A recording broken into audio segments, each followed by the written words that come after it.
Ladies and gentlemen, a very warm welcome once again. Please take your seats. We're just about to start. As we start, I want to invite Craig Kogut, Chairman Pegasus Capital, on stage, Dr. Manon Litek, Pa Agus Justianto, Director General, Sustainable Forest Management, Government of Indonesia.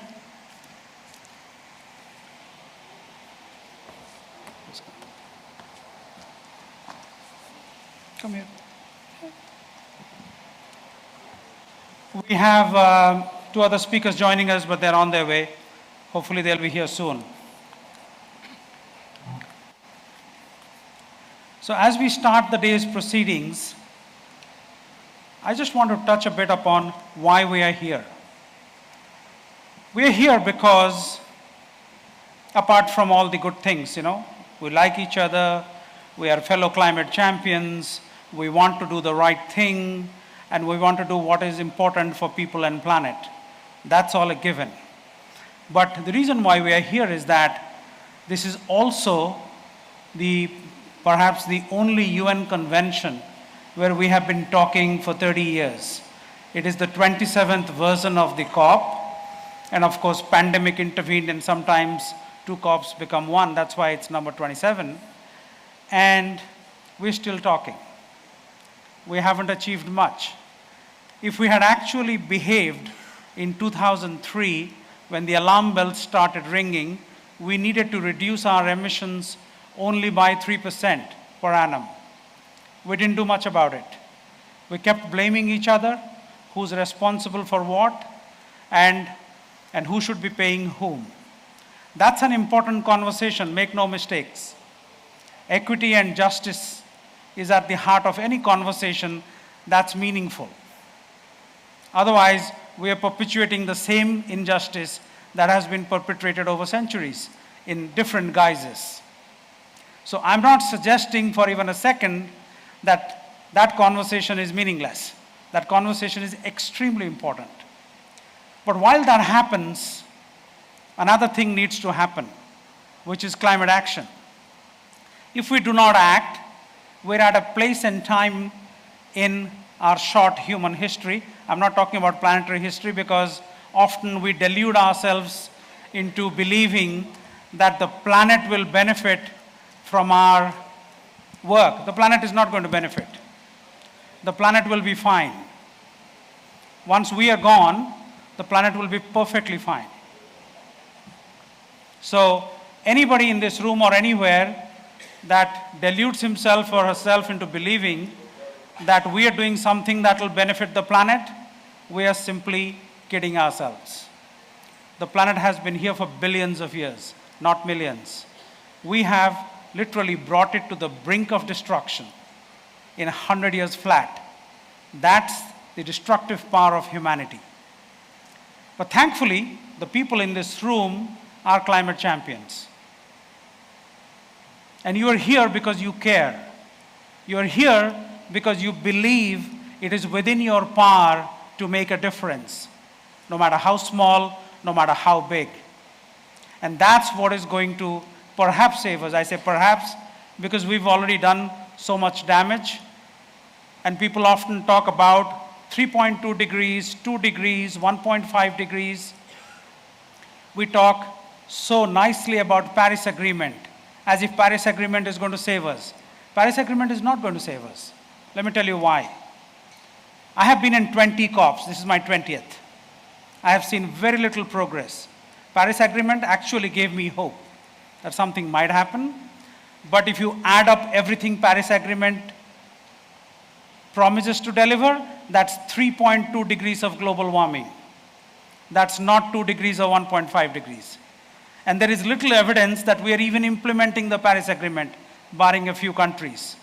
And even the countries that are meeting their promises, there are others that are ready to point a finger and say, you know what, you promised too little. That's why you're meeting your goals. So this blame game has to stop.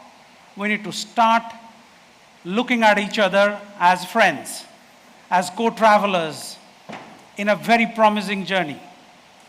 And that is only possible if we work together with respect, with dignity, and with understanding. Not as who's going to make how much out of a relationship, but rather who's going to contribute how much in a relationship. And that is why I'm so proud to present to you today people that I really admire. Craig Kogut, chairman of Pegasus Capital, and founder and creator of some of the most innovative climate instruments and funds.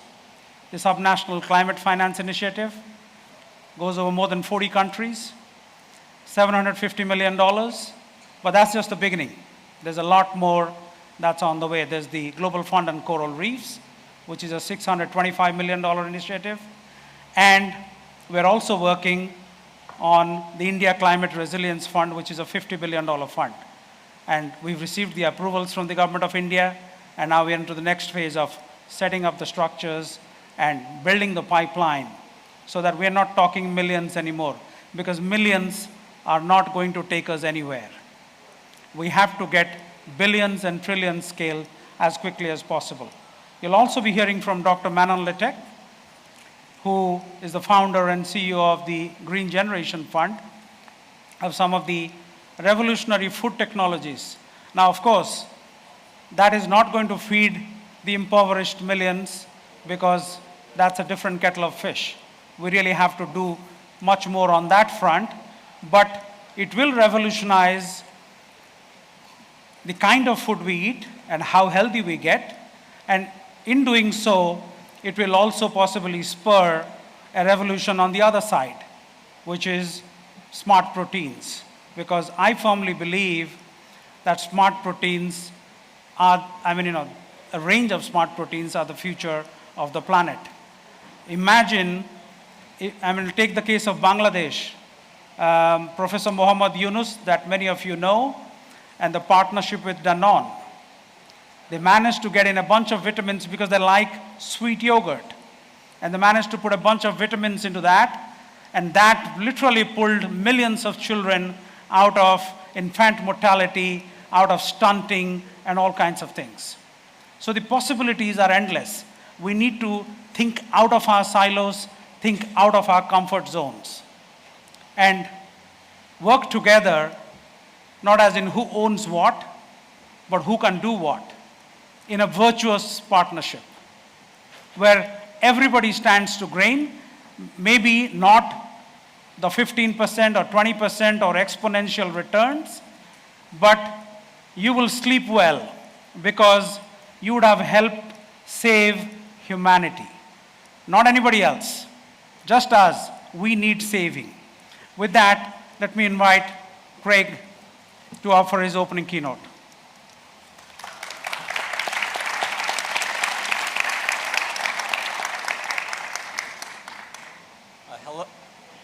Hello? You all can hear me? All right, so first I think, as Satya said, we're gonna have to work hard.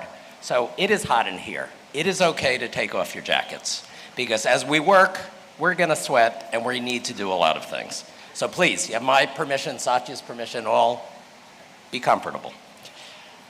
Ministers and distinguished guests, thank you so much for coming and taking time off from other venues and meetings to be here. I think you will find this is a very exciting program. At Pegasus, we began to invest in climate change and sustainability in 2002, a long time ago. During our journey, it became very apparent that there was not only a need and also a moral imperative, but a tremendous opportunity to invest in the global south.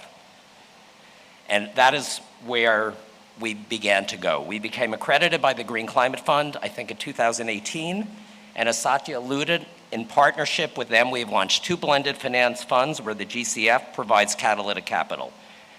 Those 2 funds are the Global Fund for Coral Reefs, as Satya mentioned, and the Subnational Climate Fund, one focused on water, one focused on land. You will hear more about the land-based initiative in a bit, including from our incredible partners who are in the room and some of my colleagues. During this COP, I've received lots of texts, lots of emails from friends, colleagues back in the States.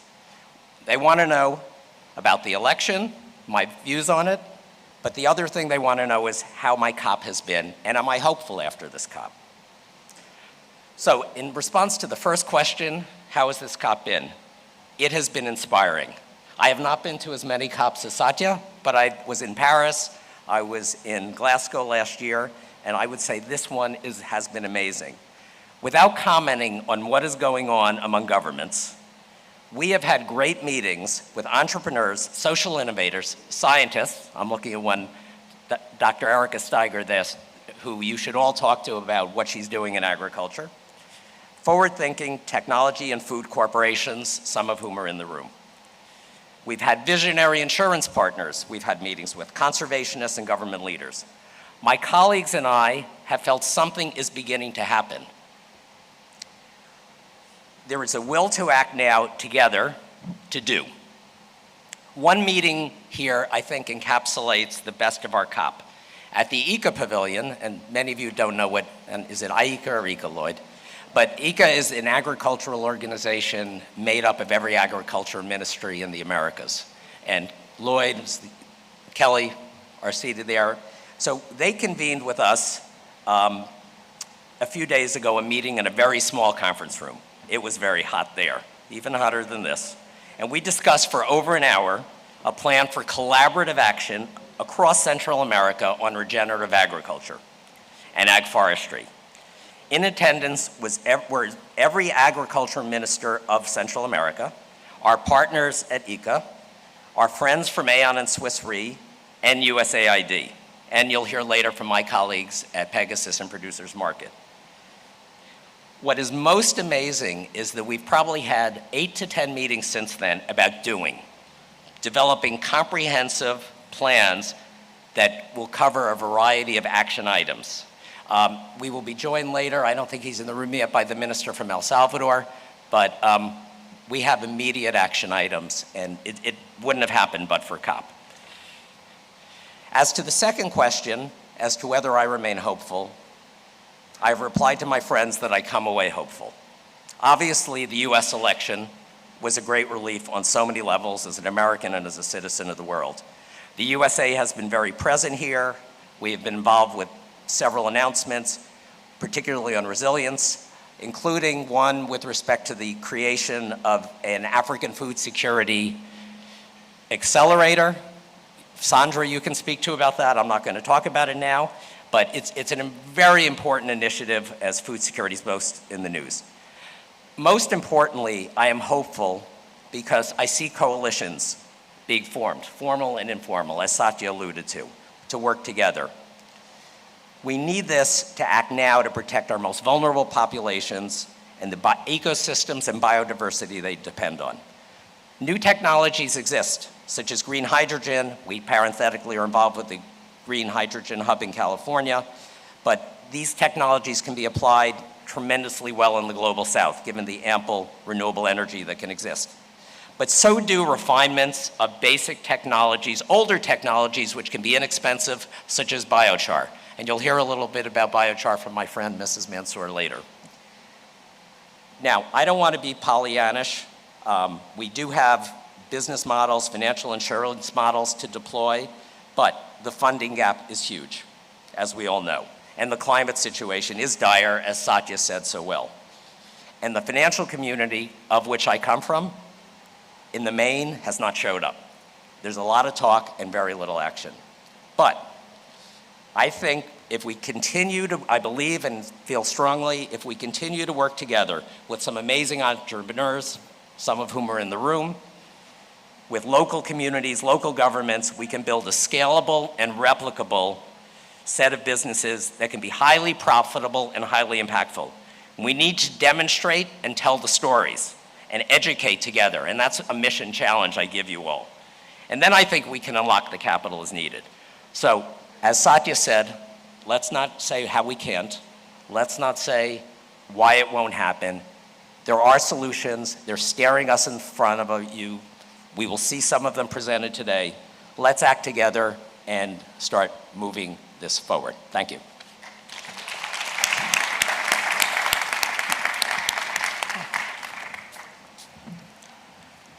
Dr. Manon Littek.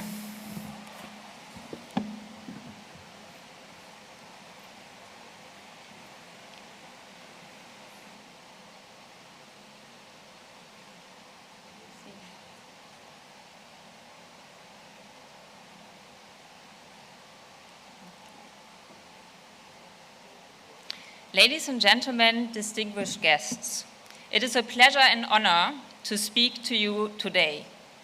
Everybody is here with one common goal, combating the climate crisis, which is more urgent than ever. As a recent IPCC report published in the wake of the COP highlighted, we are off track to limit climate change to 1.5 degrees. Our current actions put us on a 2.5 temperature increase trajectory unless we cut current greenhouse gas emissions by 45% until 2030. Time is running out. So we have to act now. Climate change is not an abstract concept anymore, as we all experienced this summer. Repercussions and adverse impacts, especially in the most vulnerable geographies, are evident. Crop failures, extreme weather patterns, and devastating floods affecting millions of lives are making our news headlines on a quasi-daily basis. That is why we started the Green Generation Fund. We are a 100 million early-stage Berlin-based fund founded by Jana Ensthaler and myself. We need to act now, and we wanted to play our part to do everything with our capacity to create a meaningful impact, and so should you. We are investing in the boldest climate startups in food tech and green tech across different geographies.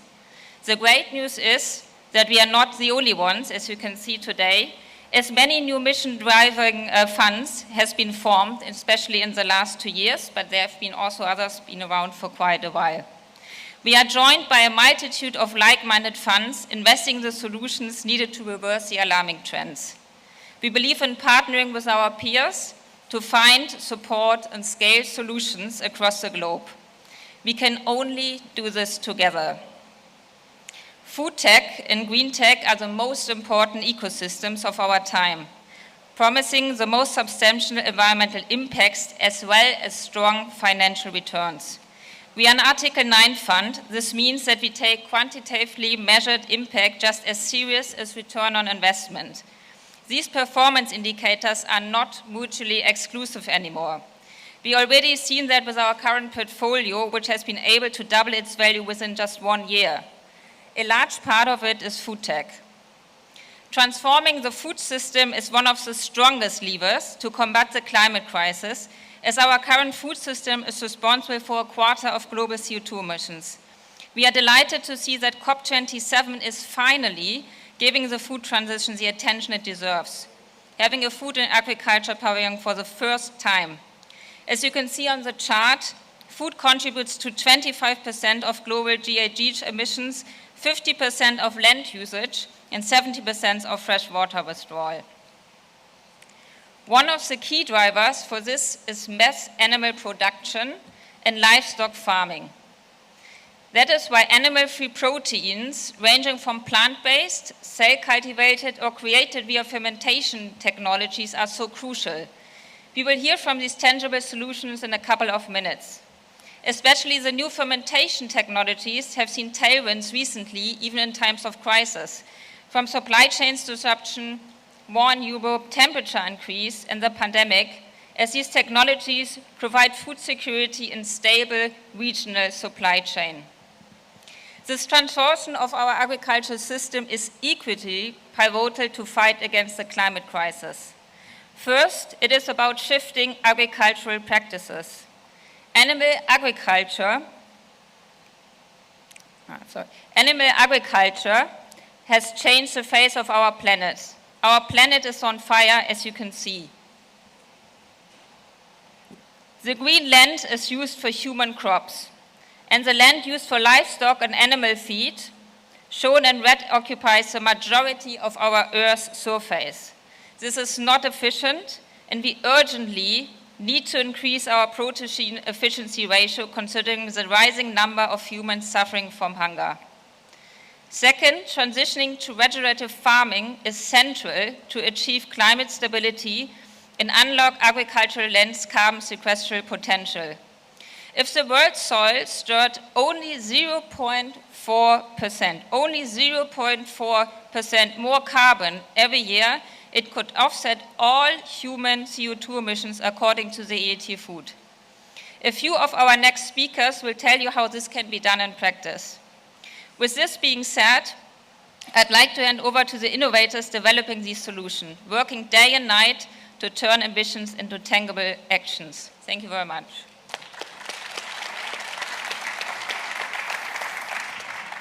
Thank you, Manon. May I now invite Pa Agus Justianto, who is a climate champion, and I know him for long years for his outstanding work on sustainable forest management in Indonesia. He's the Director General, and he's representing the Honorable Minister for Environment and Forests, who had to leave early from the COP. Pa Agus, the floor is yours. Thank you, Pak Satya. Distinguished guests, ladies and gentlemen, a very good afternoon. It is my great pleasure to meet you all at all the high-level luncheon entitled Leveraging Tangible Climate Solutions for Nature, People and Planet, hosted by Global Alliance for Sustainable Planet.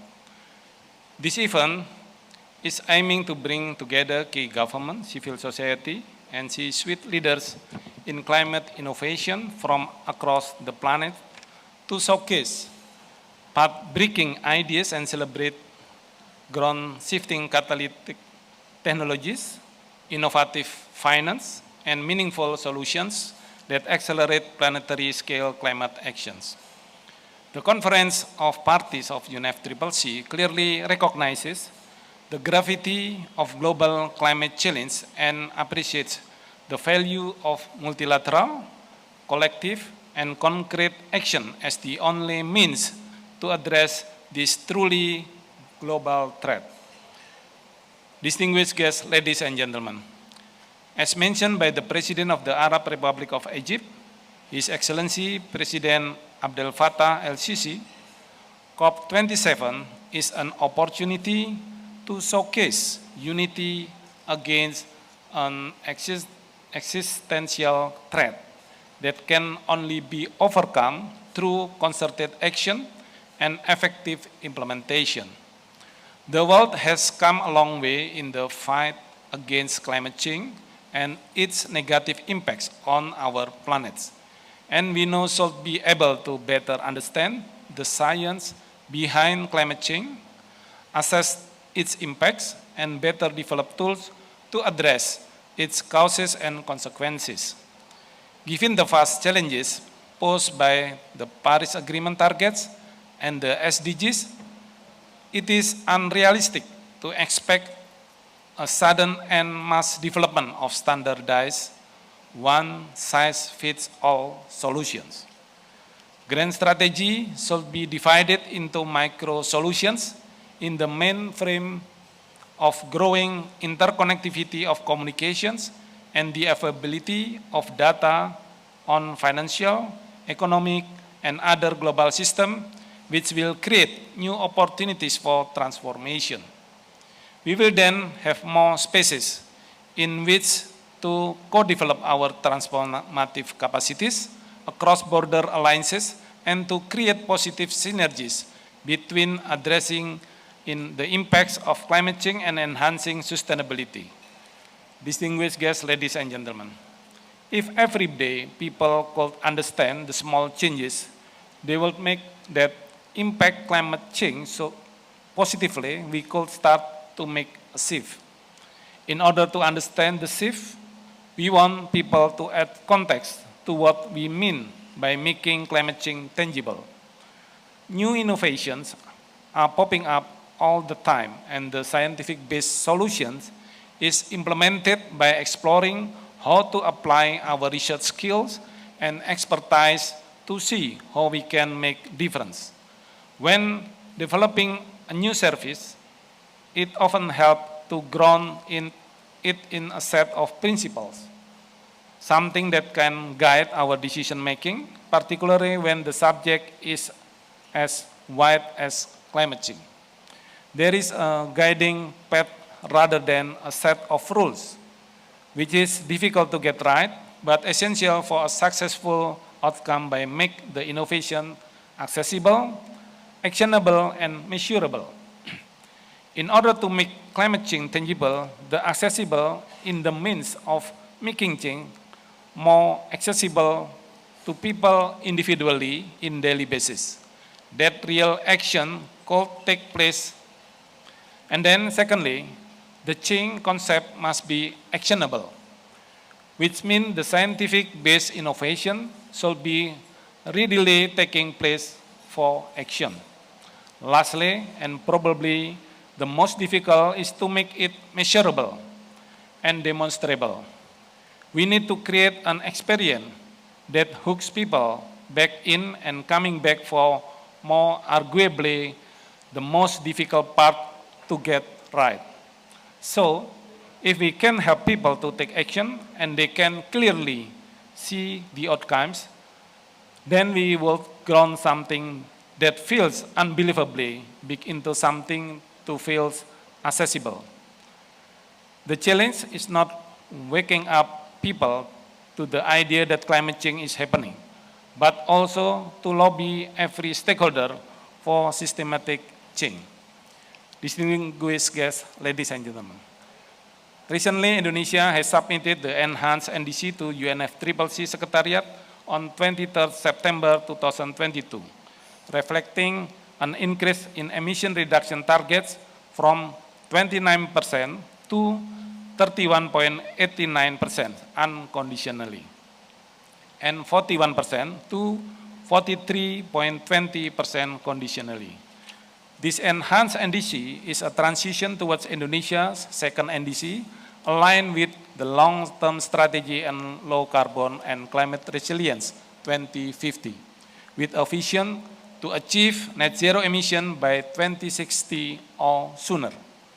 The enhanced NDC describes heightened actions and the necessary enabling environment that has laid the foundation for more ambitious goals, contributing to the concerted effort to prevent 2 degrees Celsius increases in global average temperature and to pursue efforts to limit the temperature increase to 1.5 degrees Celsius above pre-industrial levels.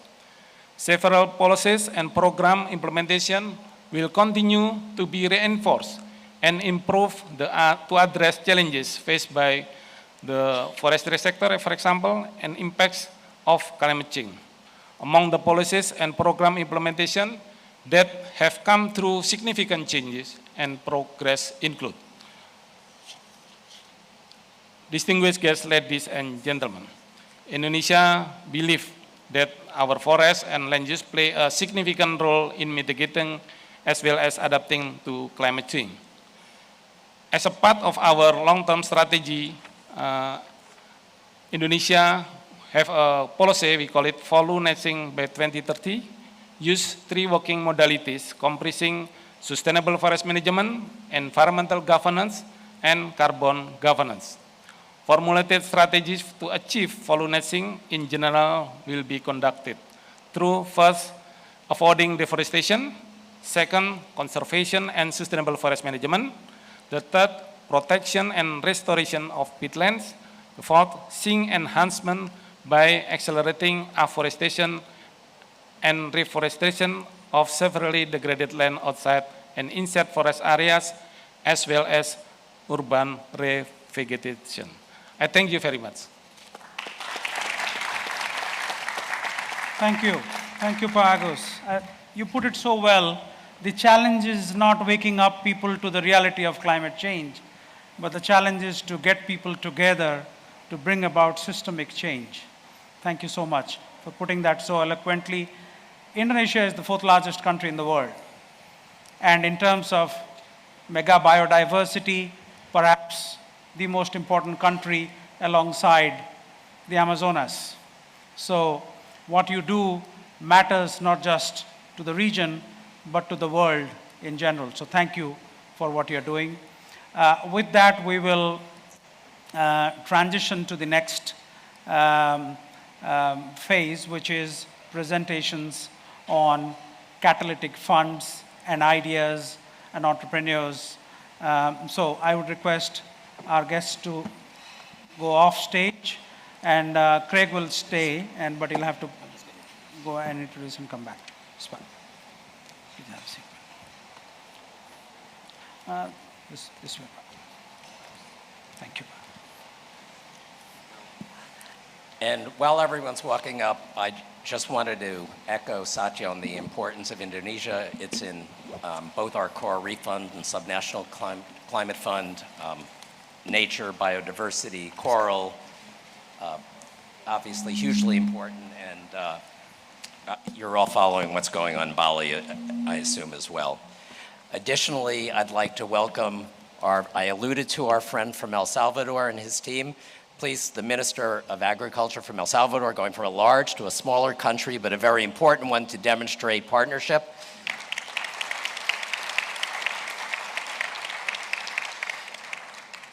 And now we've been talking about the minister, or our friend from Indonesia mentioned actionable, accessible, and demonstrable. You're about to hear about solutions that are there staring us in the face today.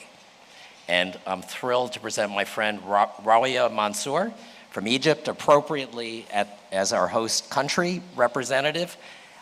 She has done amazing things. She's a social entrepreneur and has pioneered solutions that exist today that can be implemented throughout the world. Thank you.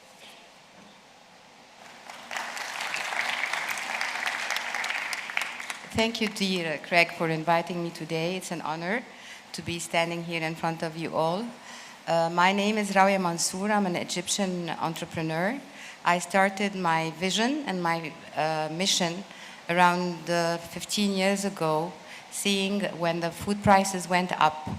Actually, during the economical crisis, countries that were exporting oil were doing well, but countries like Egypt and Jordan had problems of food security.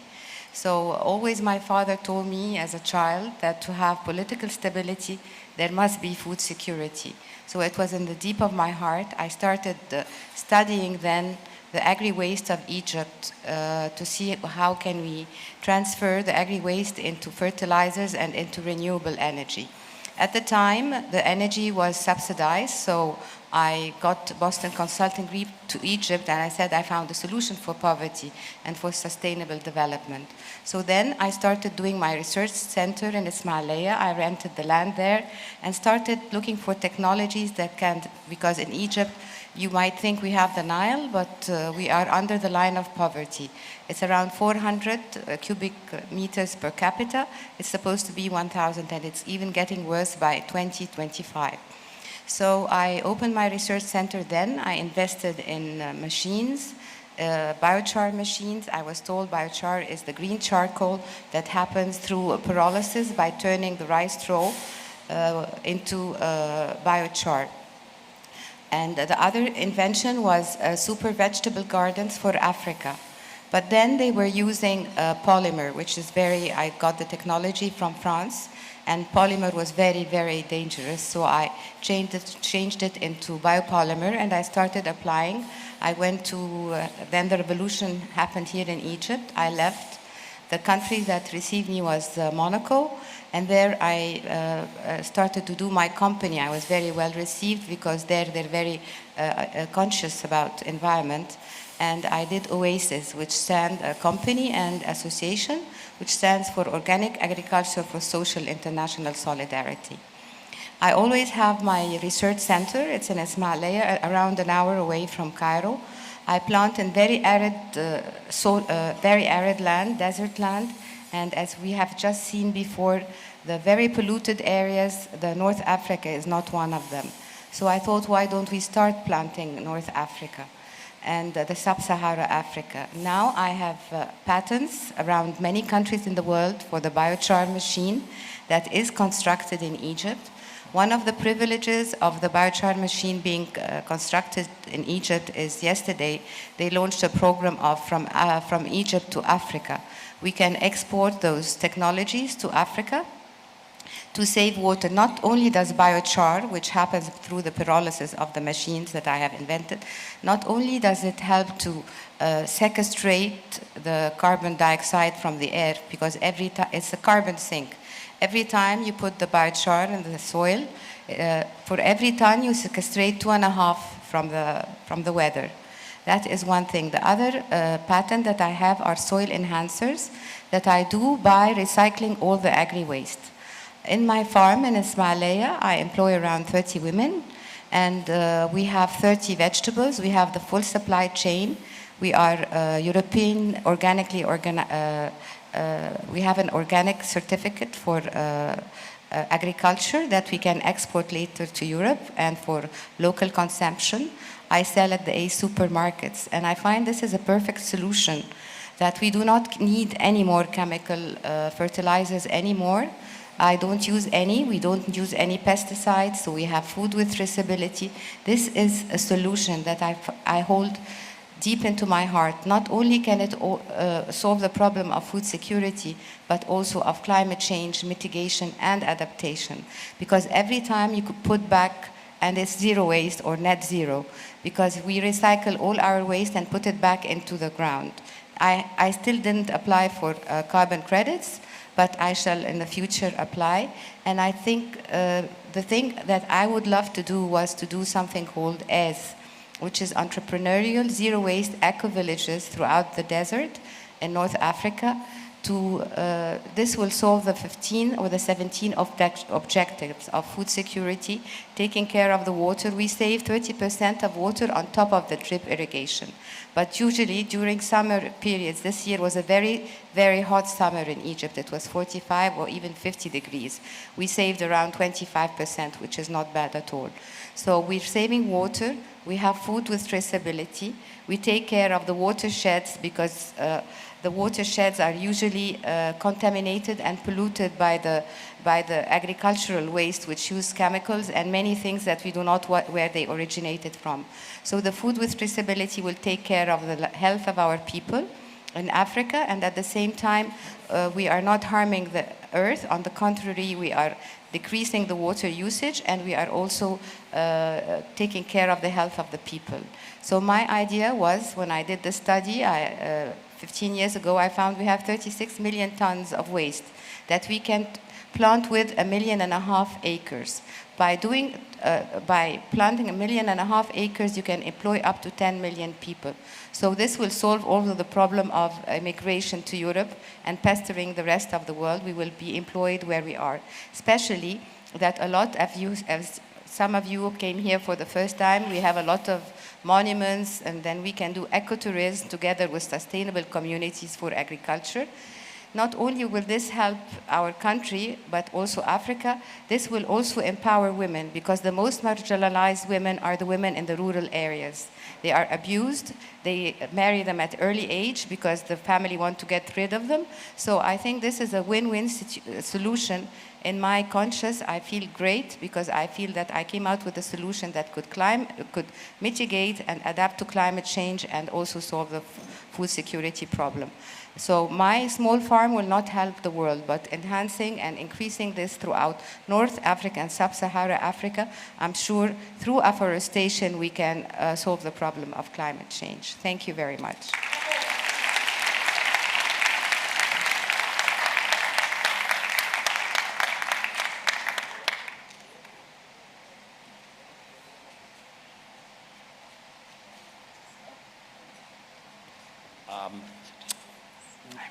I think Rawia's examples are the thinking we need of multiple benefits.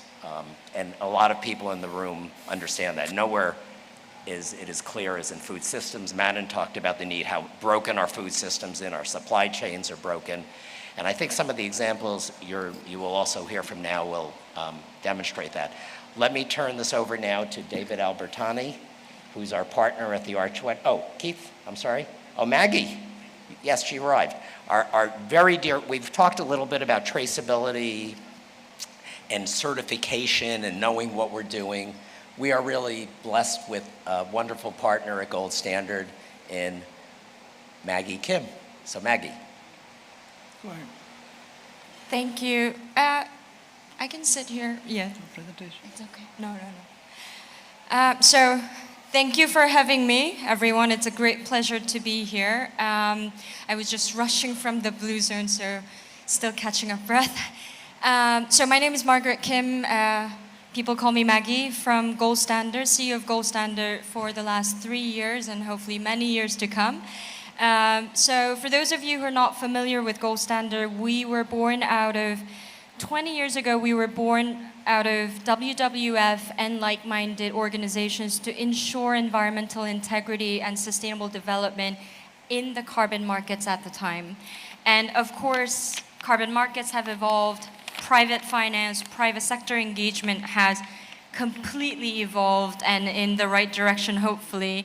So our role has been to be that quality guardian and help these investors understand and prove and get certified the impact, the good governance, the right way to measure impact from the beginning till the end of a program and investment. So we had the pleasure to get involved in a wonderful partnership with Pegasus and with Green Climate Fund to ensure that the fund is doing the right thing, including safeguarding mechanisms, the right stakeholder consultation for those projects, and make sure that fund managers are able to integrate the impact measurement, the decisions and measurement throughout the investment cycle.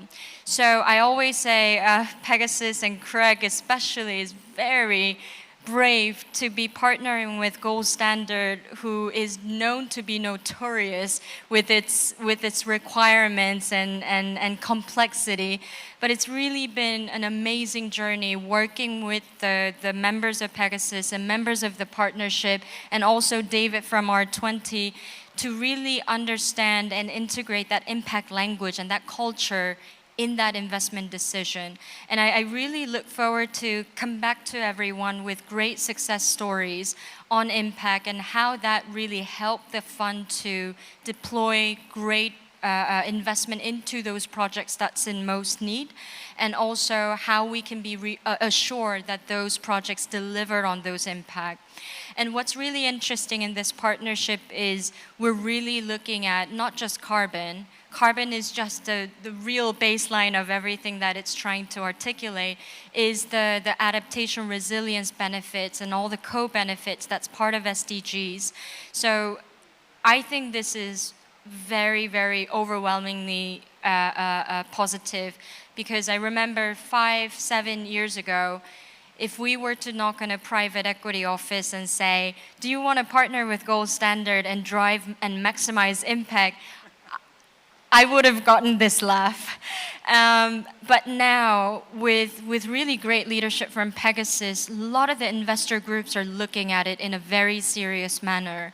And I remember talking to some of you about, are we not afraid of competition? But that's what we're in this for. We want to maximize that impact.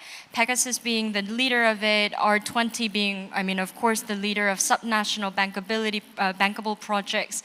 I think we need more initiatives like this. We need scalability. And the whole concept of blended finance and driving impact through blended finance vehicles is no longer a myth, but it's reality. So I'm really happy to be part of that and ensure that what we're talking about impact is real and verified impact that's affecting everyday lives of people on the ground where those projects are taking place. So tune in for more and hope to really be part of that replication and scalable journey together with the partners. Thank you. Thank you, Maggie. Before I invite David, I just wanted to let you know that lunch is served just outside. There's no time for lunch. It's there until we finish, and even after we finish. So there's no need to rush in there. But if anybody's feeling hungry, feel free to quietly slip out, get your food, and come back in. But there's no need to queue up. There's no need to rush. It's all there till we finish, and for some time more after we finish as well. With that, let me invite David Albertani, the CEO of R20, and who has been a great partner in very many ways, but let him talk about it. Thanks Satya, and glad to be here. Very inspiring. I also see that this is an old picture, so I have gray hair now that we work on SCF. So, but as we discussed, this morning, why subnational climate fund? Why the subnational element? And this is a mission and a vision that R20 has for the last 10 years as a Swiss foundation. We've always been working with subnational government, cities and regions around the world to basically help them identify, develop and finance their sustainable infrastructure. If we look today at COP, as Satya said, we have many countries. There is a blame game, there are many tractations, there are many discussions, but ultimately who is going to implement those solutions? Those are local government. So today, if we really look at mitigation, 70% of the mitigation measure and the infrastructure need have to be dealt with local government. When you deal with waste management, those are municipality concession. When you deal with decentralized renewable energy, those are local government that ultimately take the decision. So we've been always strong advocate of local government, and we've always been pushing for that. There is another reason for that. Of course, today, Maggie also already spoke about it, but when we want to do systematic change, when we really want to go for sustainability, we need to have local citizens and the population with it. There is no point in planting trees if the local citizens are not involved, if we don't create jobs, if you don't create wealth for them, if we don't improve their livelihood. They will just chop it down in 5 years to have firewood.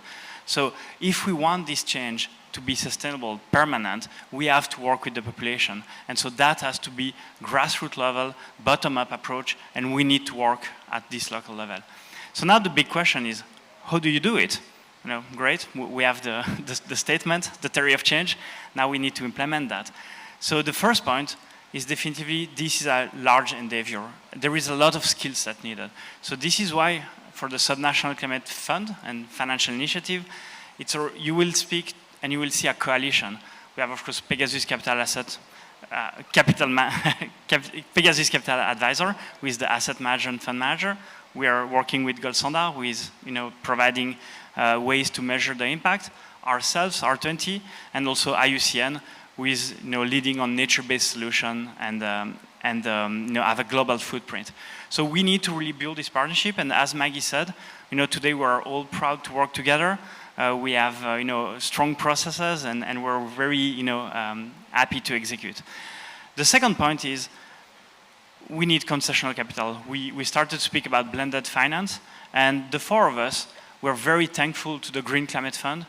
The Green Climate Fund was the first one to really believe in our story and to really understand the sheer impact we could reach thanks to SCF. So the four of us, we really are thankful again to the GCF, who provide us two types of concessional capital.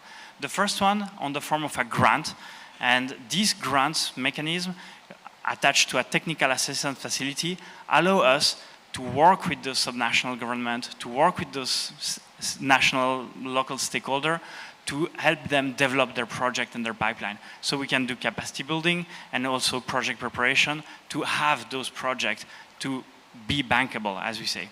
And the second one is also concessional equity on the form of a first loss.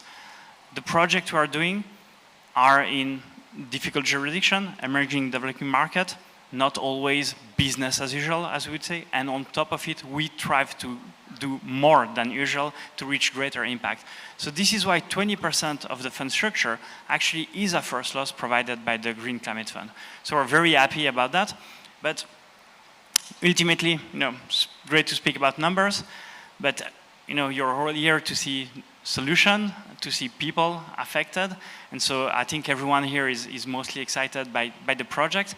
So in the next session, you will have a few videos, and we'll present a few of the projects that SCF is currently working on.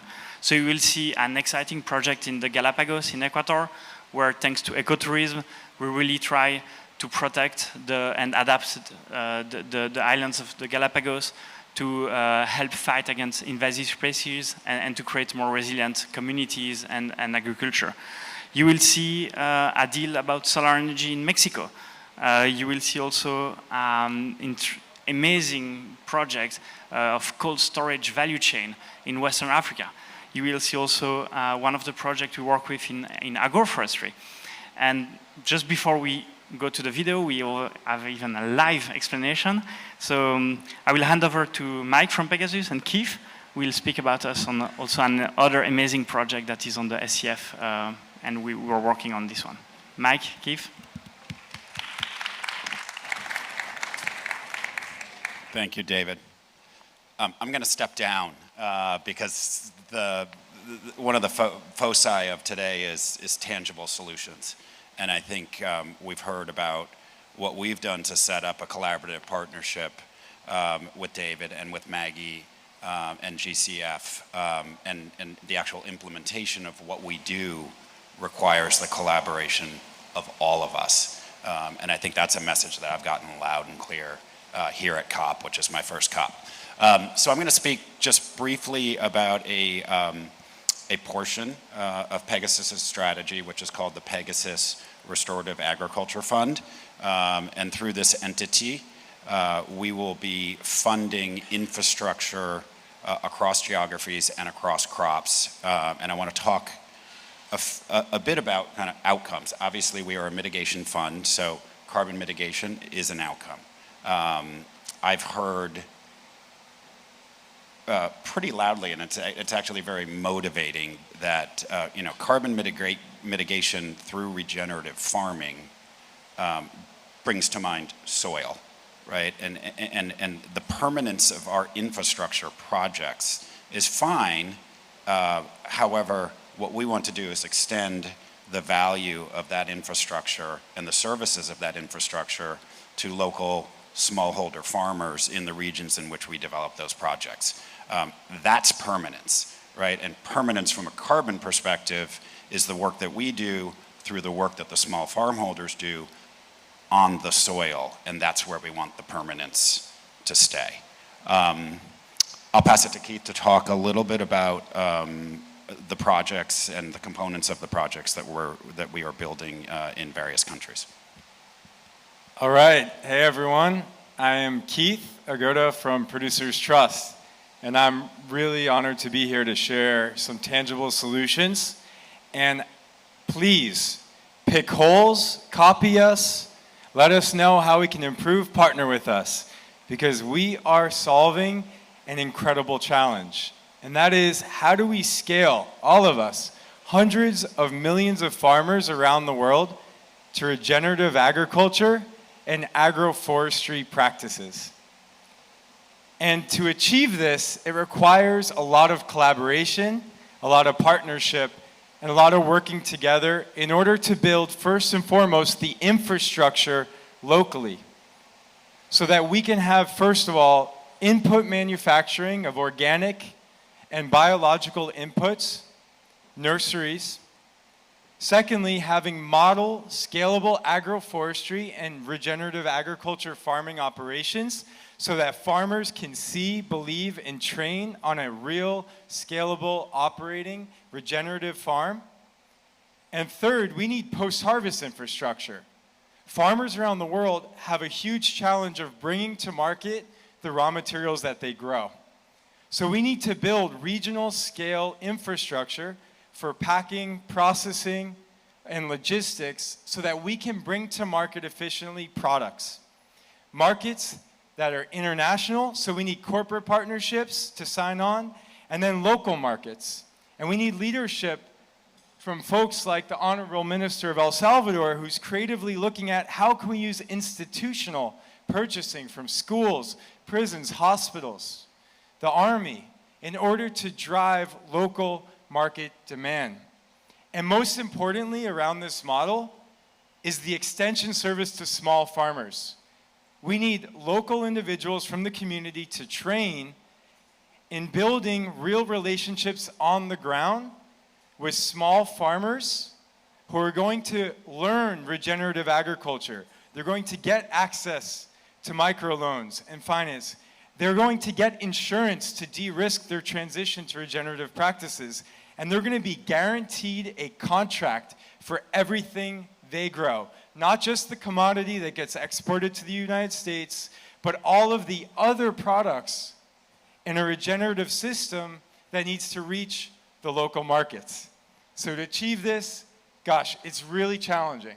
But with partners like Subnational Climate Fund Pegasus, insurance companies, UN agencies, USAID, and many others in this ecosystem, we can build in the equity, debt, grants, insurance, de-risking in order to do one thing: support farmers around the world.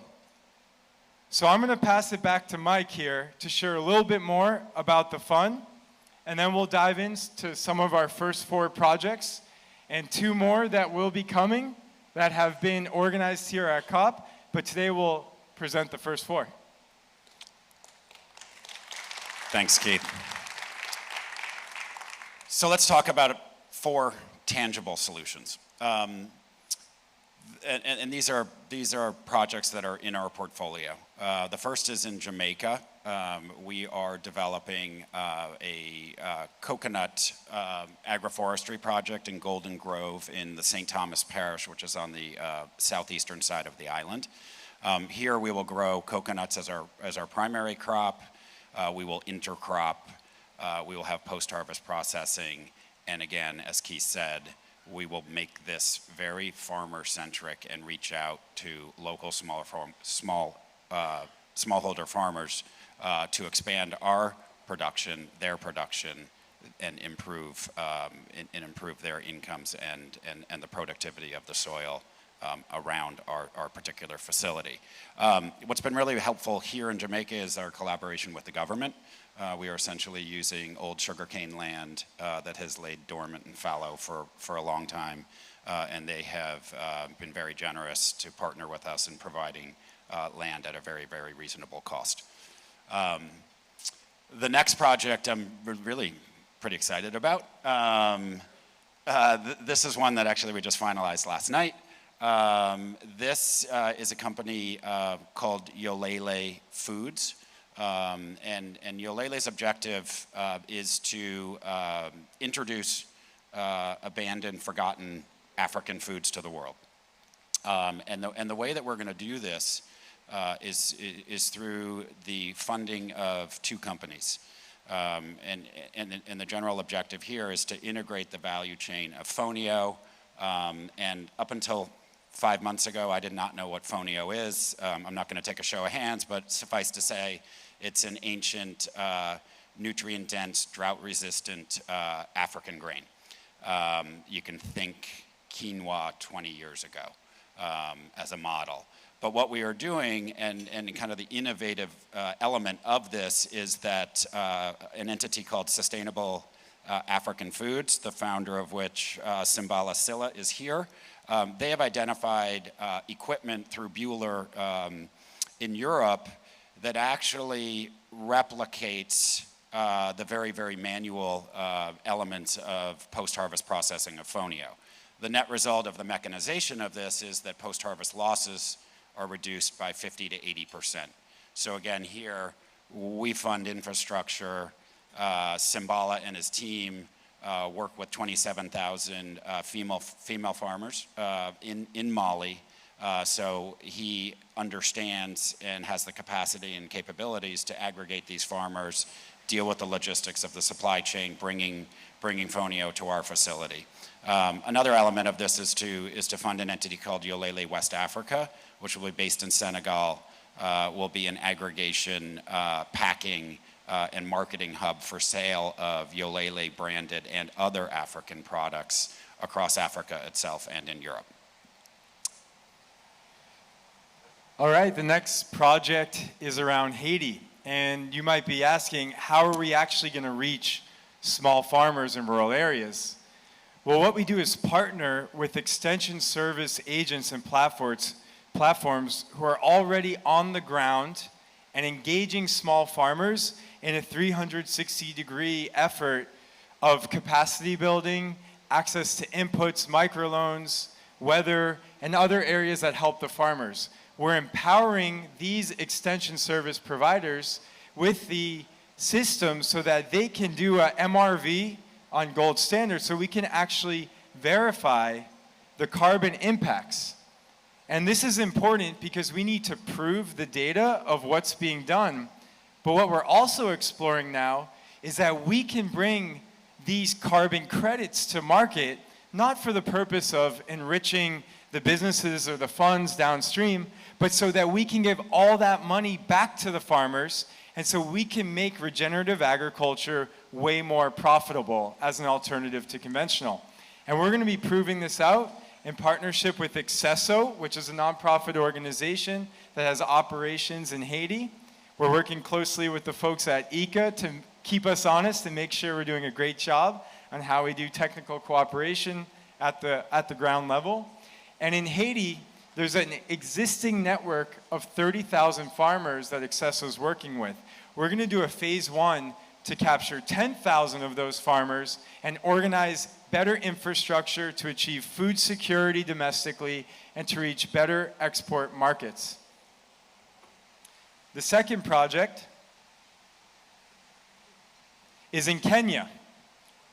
There's a group called Kuza that's now trained over 4,000 extension services, which they call agripreneurs. Agripreneurs show up on the farm with a solar-powered backpack. They project micro-learnings to the community, and they've been able to work with over 800,000 small farmers in rural areas. But their biggest challenge today is that the farmers still have post-harvest losses, and they don't have secured markets domestically. So we're teaming up together with Subnational Climate Fund and many other partners to start to build post-harvest infrastructure for these farmers so they can reduce losses and get to their domestic and export markets more efficiently so that we can return more money back to farmers. We realize that each country, each project will have different customized operations, but we believe that we can learn from each project and learn from other people around the world, like in India, like in Mexico with Francisco, like what we're doing in Mali with Sambala and what we're going to do with Saini over here. So this is about all of us learning and growing together and sharing data, results, and best practices so that we can collectively scale this movement for food security and regenerative agriculture. Thanks, Keith. Well said. I'm just going to introduce, we have some videos from our portfolio that we wanted to show you guys, starting with Pierre Thiem, who's the founder and CEO of Yolele.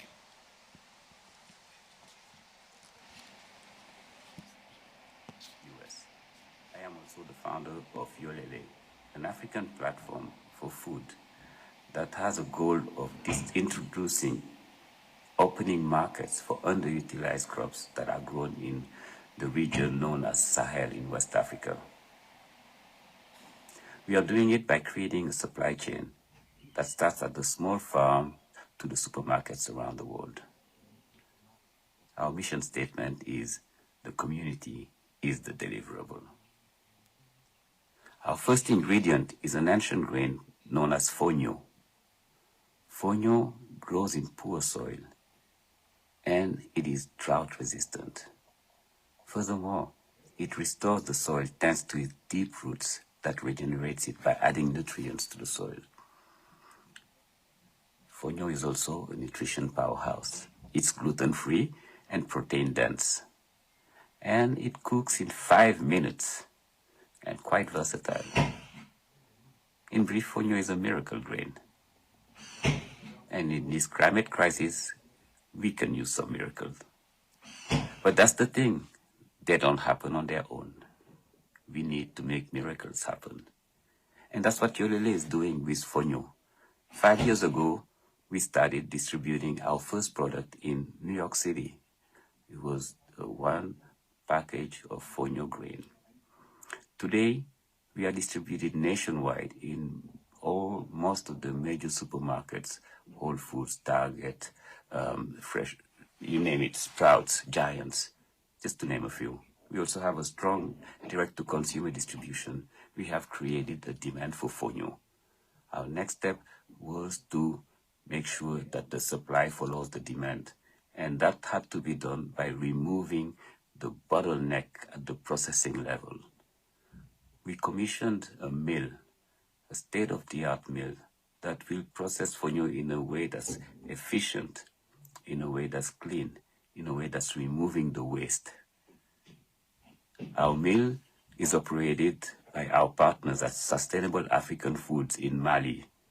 And they are connected to a network of 30,000 plus women farmers who are commissioned and contracted at a fair trade price to provide fonio paddy to the mill, which will be processed at GFSI standards so that the fonio that's coming out of the mill is enough to not only satisfy our customers, but also to supply food corporations who want to add fonio into their products, who want to add fonio flour into their products in a way to diversify and in a way to also have an impact.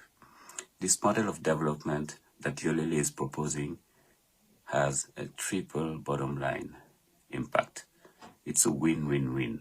A win for the small farmers community who have, through fonio, a new source of income, a win for the environment, and a win for the consumers who have a choice, who have a variety of great food coming to their plate. Thank you very much. IFRIA Cold Chain Development Company is a third-party temperature-controlled logistics provider that delivers sustainable development in North and West Africa by reducing post-harvest food losses, extending product shelf life, increasing farmers' income and food security, and enabling export-led economic growth through a fully integrated cold chain. IFRIA began in 2012 when the management team developed and built the cold storage facility Frio Puerto Tangier at the port of Tangier Med in Morocco, which is now the largest cold storage facility in North Africa. IFRIA is innovative because it's the first to adapt development company concept to smaller scale cold chain infrastructure, providing inclusive co-investing solutions for accessible cold chain assets in the first mile of production.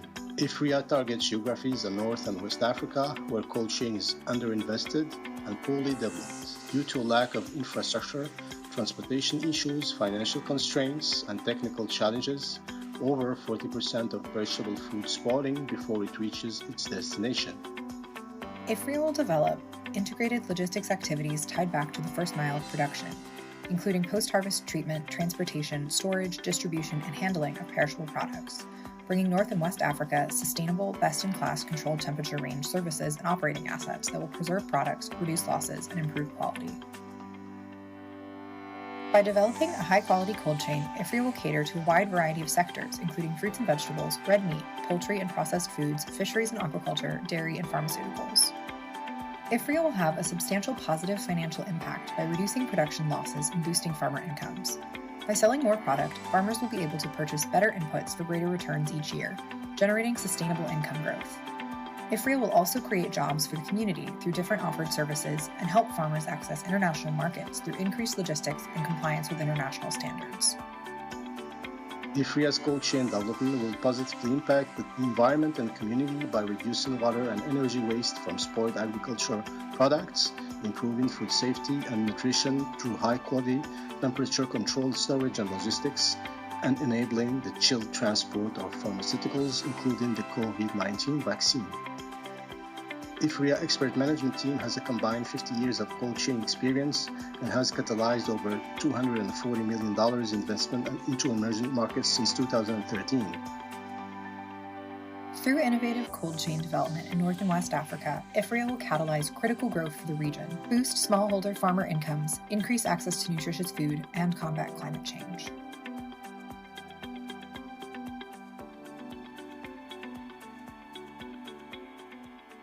Currently in Mexico, 1% of energy users, which represents big enterprises, consume 58% of the energy. What if we could get that 1% to use renewable resources? Then we would be able to transform more than half of the energy consumption into a cleaner, more efficient, and more cost-effective way. Today, Mexico has every opportunity to go solar. 85% of the Mexican territory is optimal for solar projects. In addition to being one of the 5 countries with the highest radiation levels in the world, Mexico has a market of more than 120 million people and a government that gives incentives to implement clean energy. In a partnership with Pegasus Capital Advisors, we will ensure an impact on the Mexican energy market, allowing us to achieve different positive outcomes, such as distribute more than 250,000 solar panels in commercial and industrial enterprises, which will save 156,000 tons of CO2 equivalent. Create more than 300 direct and indirect job opportunities, given that there will be multiple installations across the country.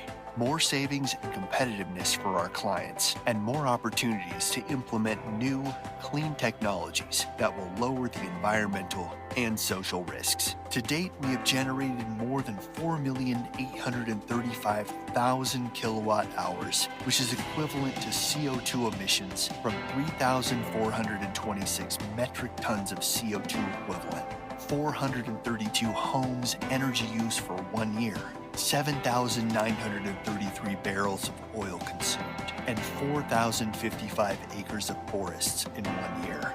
In accordance with the Gold Standard Certificate, we will quantify, affirm, and maximize our impact on the planet. In an increasingly connected and globalized world, going solar means more competitiveness, more job opportunities, more connectivity, smarter cities, better health, more life. Together, we can build the next generation of smart cities. The future is electric. Let's make it renewable.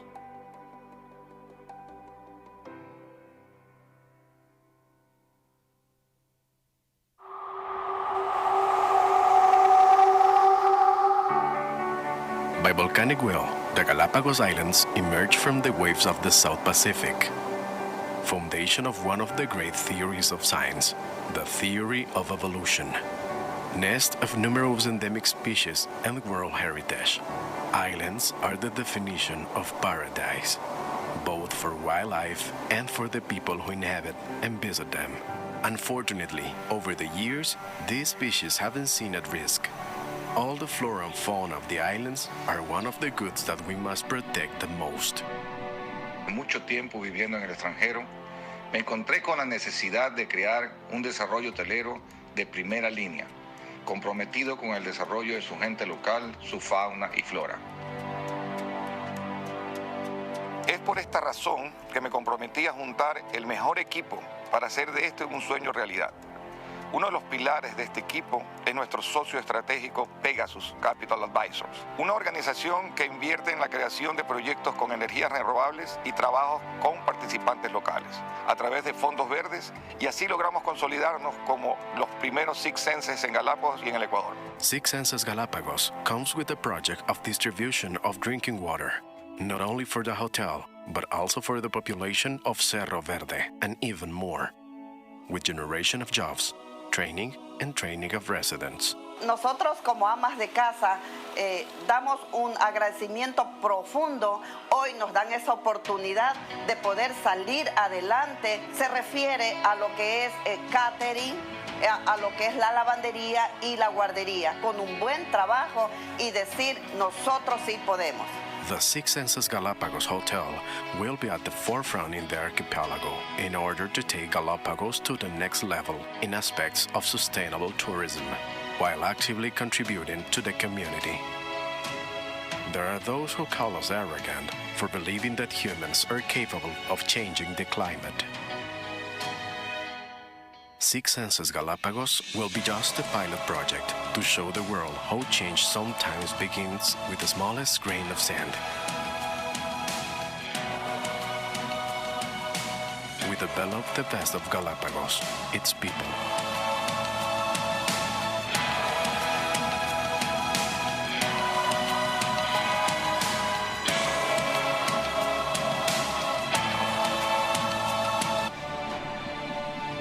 Tengo la certeza de que como autoridad ambiental buscamos las mejores estrategias para conservar nuestro archipiélago y el establecimiento de alianzas como esta que contribuyen a potenciar nuestras acciones. Pero la conservación sin duda alguna también le da réditos a la ciudadanía y la ciudadanía tiene que ver reflejados esos beneficios a través de las actividades de conservación. We form a local team that works constantly to solve socio-environmental problems. The Rescuing Galapagos Foundation seeks the space for creating projects linked to the National Park, Galapagos Biosecurity Agency, and the decentralized autonomous government. Nuestra Fundación Regio Galápagos nace desde el corazón de San Cristóbal, bajo el liderazgo de profesionales galapagueños cuyo objetivo principal es desarrollar proyectos que fortalezcan la conservación de los frágiles ecosistemas de Galápagos. A diario, 180 especies endémicas compiten por sobrevivir con más de 1.500 especies invasoras que existen en las Islas Galápagos. Definitivamente, el trabajo articulado entre el Parque Nacional Galápagos y la Agencia de Bioseguridad y Cuarentena para Galápagos, sumándose al esfuerzo de la Fundación Regio Galápagos, está logrando ejecutar proyectos que ayuden a contrarrestar los efectos de las especies invasoras en Galápagos. A new dawn begins from this moment. Imagine if we turned unutilized land in South Africa, twice the size of London, into a forest of 200 million plants with sustainably grown bamboo, citrus and other fruit trees, legumes and cereal crops, creating over 50,000 jobs in the community as employees and shareholders, providing vocational and wellness skills. A forest that will capture over 80 million tons of CO2 emissions by 2030, producing up to 10 million tons of bamboo every year, providing a carbon-negative, sustainable alternative to fossil fuels, along with other environmentally friendly solutions. A nature-based solution that helps fight climate change, supporting South Africa's just transition to a greener economy, contributing to all 17 of the United Nations Sustainable Development Goals.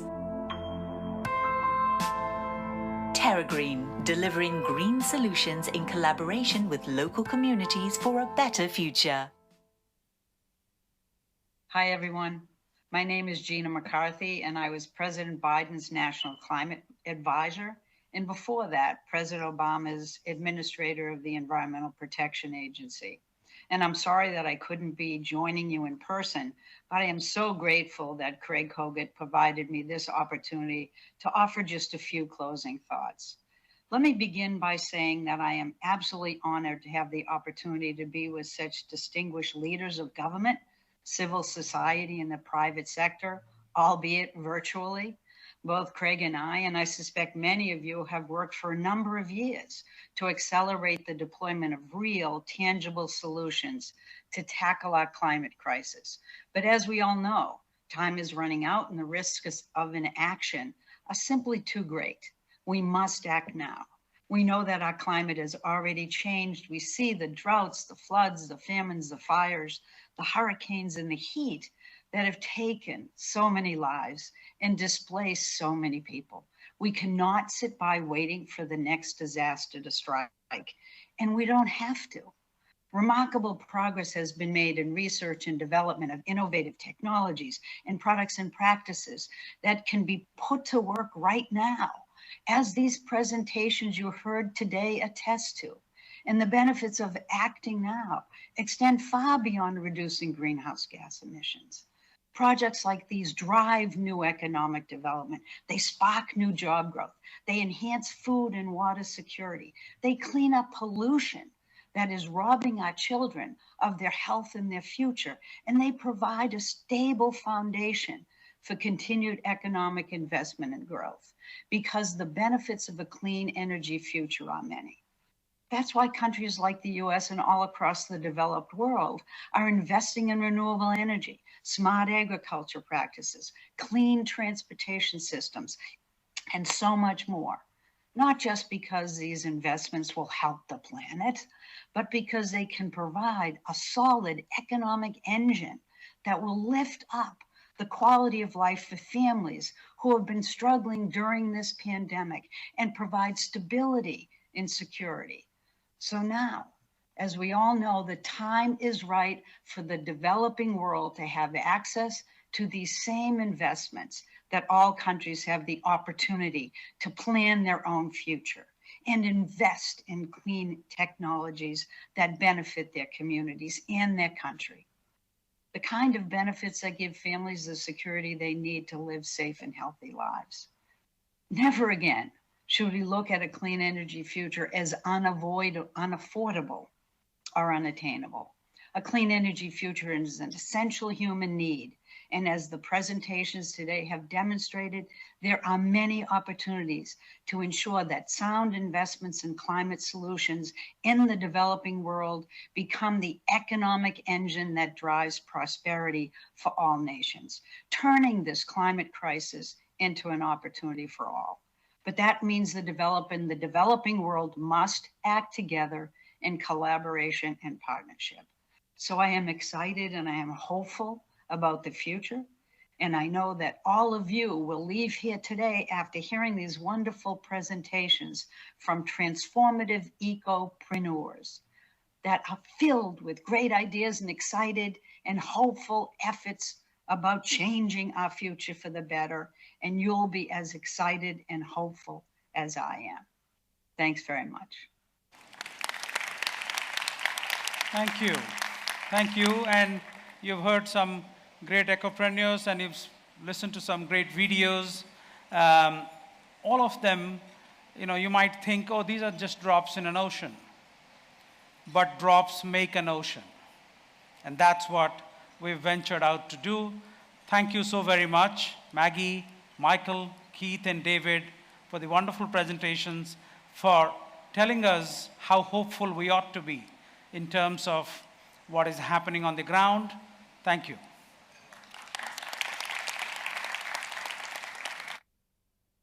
And with that, I want to acknowledge Dr. Gunhild Stordalen, founder and executive chair of EAT.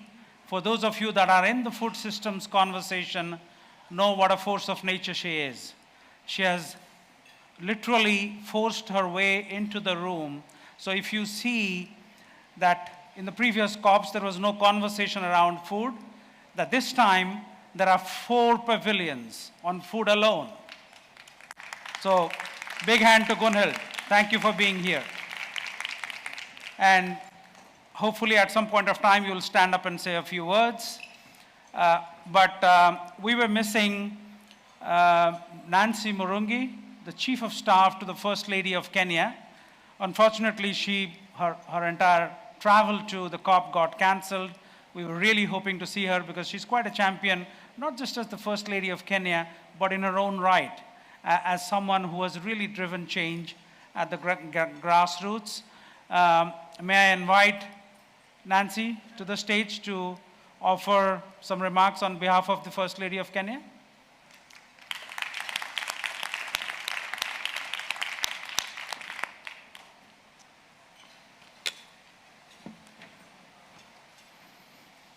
Thank you, Mr. Satya. Distinguished guests, ladies and gentlemen, all protocol observed, good afternoon. Mr. Satya and the organizers of this very important conversation, we really thank you and are honored to be here today to make our remarks on leveraging tangible climate solutions for nature, people, and climate. I am here on behalf of the First Lady of the Republic of Kenya, Mama Rachel Ruto, and I pass on her greetings to all of you and also apologize on her behalf for not being able to be here in person. She would have loved to be here, but unfortunately she couldn't due to unavoidable circumstances. My name, as you've heard, is Nancy Salamba, and I am the Chief of Staff in the office of the First Lady of the Republic of Kenya. Now, I've come with 2 of my colleagues who it would be great to introduce. We have Stella Chepngeno right there. She takes care of our women economic empowerment programs. And I don't see Winnie Sang. She probably has gone outside, but she's one of our partners collaborating with us from AFDB. Now, I think you all know that we're here to talk about solutions, but before we do so, I just want to paint a little bit of a picture in terms of what we're going through in Kenya at the moment, because we are facing one of the worst droughts ever in the last 40 years, and that has left 4.3 million people severely affected, most of whom are women and children who suffer from food and water insecurity and livelihood loss. And we know that Kenya is not unique to this problem, and that climate events are being recorded all around the globe with devastating impact on humanity and the ecosystems, natural resources, and physical infrastructure upon which we depend. Now, if you'll just allow me very, very briefly to walk you through what we do at the Office of the First Lady so that you can see how it all connects and why we are here today. We see our role as being very integral in supporting and working alongside the government in achieving their objectives and the goals of the day. The second thing is that we see our role as one of being able to convene, to connect, to collaborate, catalyze, and celebrate the achievements that we make with our partners. We see ourselves being right at the center and at the cog of stuff that affects women, and we want to make sure that we are able to come up with tangible, practical solutions that actually make a difference in their lives. And I think that is what gives our First Lady the credibility to be able to talk about women, because she is a champion for women in the area of women economic empowerment. Our president, just very recently, he's newly elected and installed as the president of Kenya. And he's just been in office just about 2 months now. We are a very young government. And the one thing, there are many promises he's made around the climate and impact of climate. But the one thing he's asked all Kenyans to do is to plant 15 billion trees by 2032. Quite an ambitious target. And those 15 billion trees, the commitment he has made is that we will plant 5 billion of them within the first 5 years. And so we are committed to increasing our forest cover and securing our land, protecting the soils, so that we can begin to tackle this whole area of climate impact and negative climate impact and soil erosion, so that we can preserve the generations that are coming up behind us. Now, if you'll allow me, like I said, Her Excellency, the First Lady of the Republic of Kenya, Madam Rachel Ruto, has been running a program on women economic empowerment for the last 14 years. So this journey did not start yesterday. And if you like, you could Google joyful women in Kenya. And the story begins with her being in a meeting in the rural areas with women and noticing that they did not have shoes, but they were so joyous and so content. And that picture stuck in her mind. In terms of, from a livelihood perspective, they did not have a lot, but from a heart and mind perspective, they seemed to be at peace. And she really wanted to uplift them and work with them to do more so that they and their families could be financially enabled. And a result of quite a number of years of research and looking at other countries, including Bangladesh, the Grameen model, she then started a table banking program, which is really around women sitting around a table. We have, at the moment, this is a project that started 14 years ago. We have just above 7,000 groups. Those groups have an average of 12 women. They meet around a table. They contribute money and on lend to each other at a small interest. And using that money, they are able to do projects from an entrepreneurship perspective that then enables them to cater for their families and for the needs that they have. This has given them a lot of power. It's given them a voice on the table. And it's also enabled them to approach financial institutions through the power of the table and say, we've got X amount of Kenya shillings. Would you lend us some money to do a project? And as a result, we have seen women in Kenya uplifted. We have about 90,000 women directly working with us as we speak today, impacting over 600,000 families just through the table, starting small and growing gradually, and really the women just doing home-based businesses, whether it's poultry farming, whether it's keeping pigs, whether it's agriculture. We have seen women's lives changed because of giving them and facilitating for them a methodology that works, because as we all know, especially in our part of the world, a lot of women are unbanked and were left out of the financial system. And so this particular solution was able to bring them into the financial system with their own voice, with their own power, and now they can negotiate with the very institutions that did not include them in the very first place. And so we are working on financial inclusion. And now we are moving on to looking at their financial health and asking ourselves, how do we move them to the next level of savings and investments and insurance and protection, so that if they were to be sick or if they were to pass on, that their children and their families are not left vulnerable. So that's the next phase that we're getting into. Capacity building is a huge space of what we do. We use information, education, and knowledge sharing at all levels to ensure that the information is passed on, that they are empowered, that they know what they can access in as far as what their money gives them, or even as far as what the government avails to women in the communities, and that they can leverage on those opportunities to be able to grow themselves and their communities. And especially, you know that once you impact just one woman, the ripple effect is exponential. And so our work is to be transformative agents touching these women so that they can impact our community, and the ripple effect then eventually will get to the whole nation.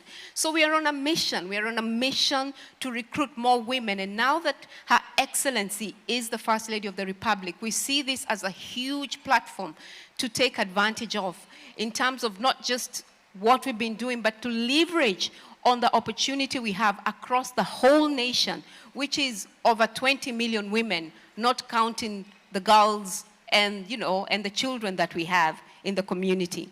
So that's one big thing. Now, why are we here today talking about climate?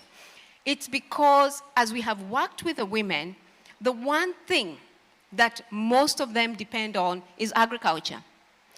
And most of them are small holders of farms, which unfortunately most of them don't own, as the challenges of title deeds and stuff like that. But again, we are working on that to make sure that they can have ownership. And then they plant their crops and, they're not getting any produce because, of course, of climate impact. So why we're here today is because we are now challenging them and teaching them of alternative methods of production, looking at smarter ways of agriculture, looking at clean cooking at the home level so that they have clean air in the environment, because a lot of our women use firewood and paraffin to cook. So we're beginning to change and educate them from a mindset perspective to say, you need to take care of you, and you need to take care of the environment, and you need to not be in the forest taking firewood. We need to introduce you to new technologies for cooking so that you free up that time to be able to go and make a living for yourself and for your children. So in conclusion, sir, and ladies and gentlemen, this conversation then becomes very important for us because we believe that the solution needs to be first a people-centered, gender-responsive approach to climate policy.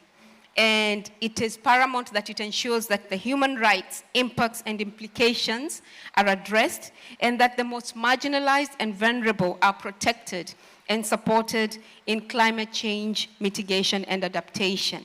And to do so, we must be deliberate to collect differentiated data on the impacts of climate change, which provides critical evidence to inform policy, and that climate investment is better targeted. Secondly, is the need to involve more women in addressing the climate crisis. Women are powerful agents of change and sources of solutions for solving the climate crisis. And finally, it's a lesson for all of us that we draw from our African philosophy of something we call Ubuntu, a reminder that we are one. And so as we converge here in Sharm el-Sheikh, we are reminded that we are indeed interconnected and that together we can create a more sustainable world for current and future generations. So may the partnerships forged here today and in this conference extend good tidings to all those that are here. And we are also looking forward to partnering with a lot of you so that we can make an impact to the women of Kenya, to the women of the African continent, and to the women in the world in general. Thank you very much for your kind attention. Thank you. Thank you so very much. You know, we talk about individual champions, we talk about creators, innovators, entrepreneurs, but we also need to recognize that within the Committee of Nations, within the countries that are members of the United Nations, there can actually be champions, and there are champion countries. And they inspire countries where the results are exponential. Before I invite the next group of entrepreneurs, ecopreneurs to present, may I please request Dr. Gunhild Stordalen to say a few words. Thank you so much, my friend, and for your leadership. Welcome. And for giving me a shootout today. I just have to say that this is not about me, it's not about individuals, this is about collaboration and innovation in the way we work together across sectors, across disciplines. And many of you in this room have been working on bringing the systems approach and getting people together for years. And as you said, last COP, we had a Nature Day, which was a great step and innovation in itself. This year, 4 food systems or food hubs, the first ever adaptation, agriculture, and food systems day. The Egyptian government did a great job in championing this. And we have now a new initiative launched by FAO and Egypt called FAST. We have another one called ICANN, which is launched by Egypt and COP27 presidency and WHO. And these are about agriculture, food systems, and linking climate and nutrition for the first time, which is fantastic. And again, thanks to so many people that are working so hard across different sectors. But this is not good enough. We know that food systems have to go from 1/3 of the emissions to become net carbon sinks by 2050 and onwards, while we are staying on the same area of land, producing more food for more people in a way that keeps them healthy, not malnourished and sick as per today. And this has to be about a just transition. So the need for innovation in obviously technology and the shift from extracting natural resources to actually working with nature in a regenerative way, but also the way we partner and work together, it's dire need to move this forward. And we now see the next year as a sprint to achieve 2 major breakthroughs. And I hope that we will be able to work with all of you on this. COP28 is a very timely milestone for getting these 2 breakthroughs off the ground. The first is due to right now, although the food systems approach is more and more widely recognized and adapted by an increasing number of stakeholders, no one has so far, no country, no city, no big area or region have per today transformed their food systems. The only thing that has transformed food systems as per today is war. So we really need that proof point. What does it look like, smells like, feels like when we are starting to bend the curves? A system that is today creating multiple losers to creating a system that is creating multiple winners for people, planet, and prosperity and resilience. So that's why we need these political champions. So we are hoping to see governments from hopefully a few from each continent, stepping up, committing to take the work from the Food Systems Summit forward and saying we will create holistic food system strategies that are aligned with 1.5 degrees, aligned with the Sustainable Development Goals, but they will not do that alone. We will work with cities, Joao Campari and WWF and the other organizations that led on the action tracks of the UN Food System Summit. We have launched something called the Food Forward Consortium, which is all about empowering cities to running with science-based targets and help drive demand for regenerative food from rural areas and more local production for local consumption. So we will support the cities in making similar commitments, private sectors. I hope that Pegasus, which is doing amazing, inspiring work, will be part of this, and financial institutions, and really also helping bottom-up campaigns to build political support. So champion countries to step forward and lead the way, and the second that I will not talk much more about because we are running out of time, but that is a mechanism to ensure access to finance. Right now, finance is shockingly misaligned with the imperative of improving the health of people and planets, and we need a mechanism that countries, cities, smallholder farmers, actors on the ground can actually access finance. So this is something that many now are working on, including the Good Food Finance Network, Green Climate Fund, Jeff, others, and we hope that that will be up and running by COP28, and this have to, of course, interact. I will stop, but I will just encourage you, please, let's work together. No one can do everything, but everybody can do something, and if we decide to work together, nothing is impossible, nor transforming food systems into the world's greatest opportunity to deliver on the SDGs. Thank you so much. Thanks for having me. Thank you. Thank you.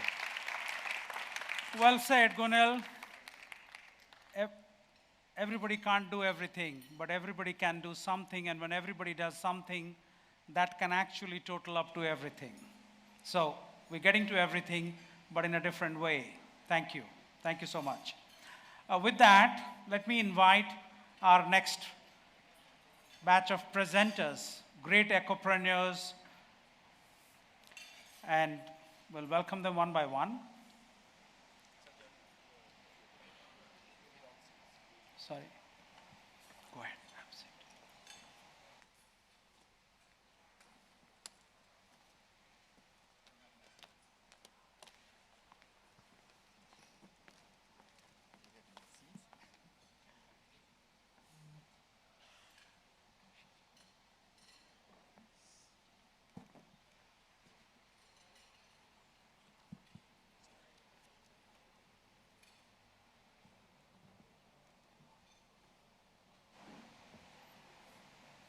Okay, so this group of ecopreneurs are all about food technology, and you're about to see some amazing work that's being done in the food technology front.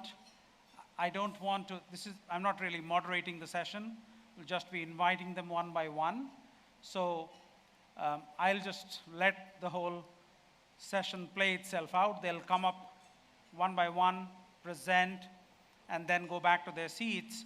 And once they've ended, I'll come back up, and then if there are any questions or comments from the audience, we'll deal with that. But I'm going to go off stage, and they'll be on autopilot mode. Thank you.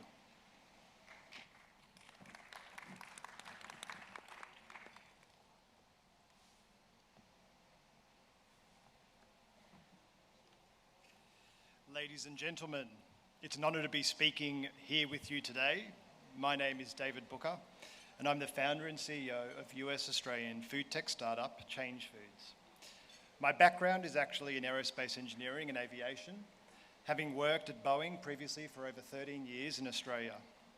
About 6 years ago, however, I made a pivotal change to my diet upon learning about the inefficiencies and ethics in our food system. And on the other hand, how technology is a critical linchpin in solving these problems.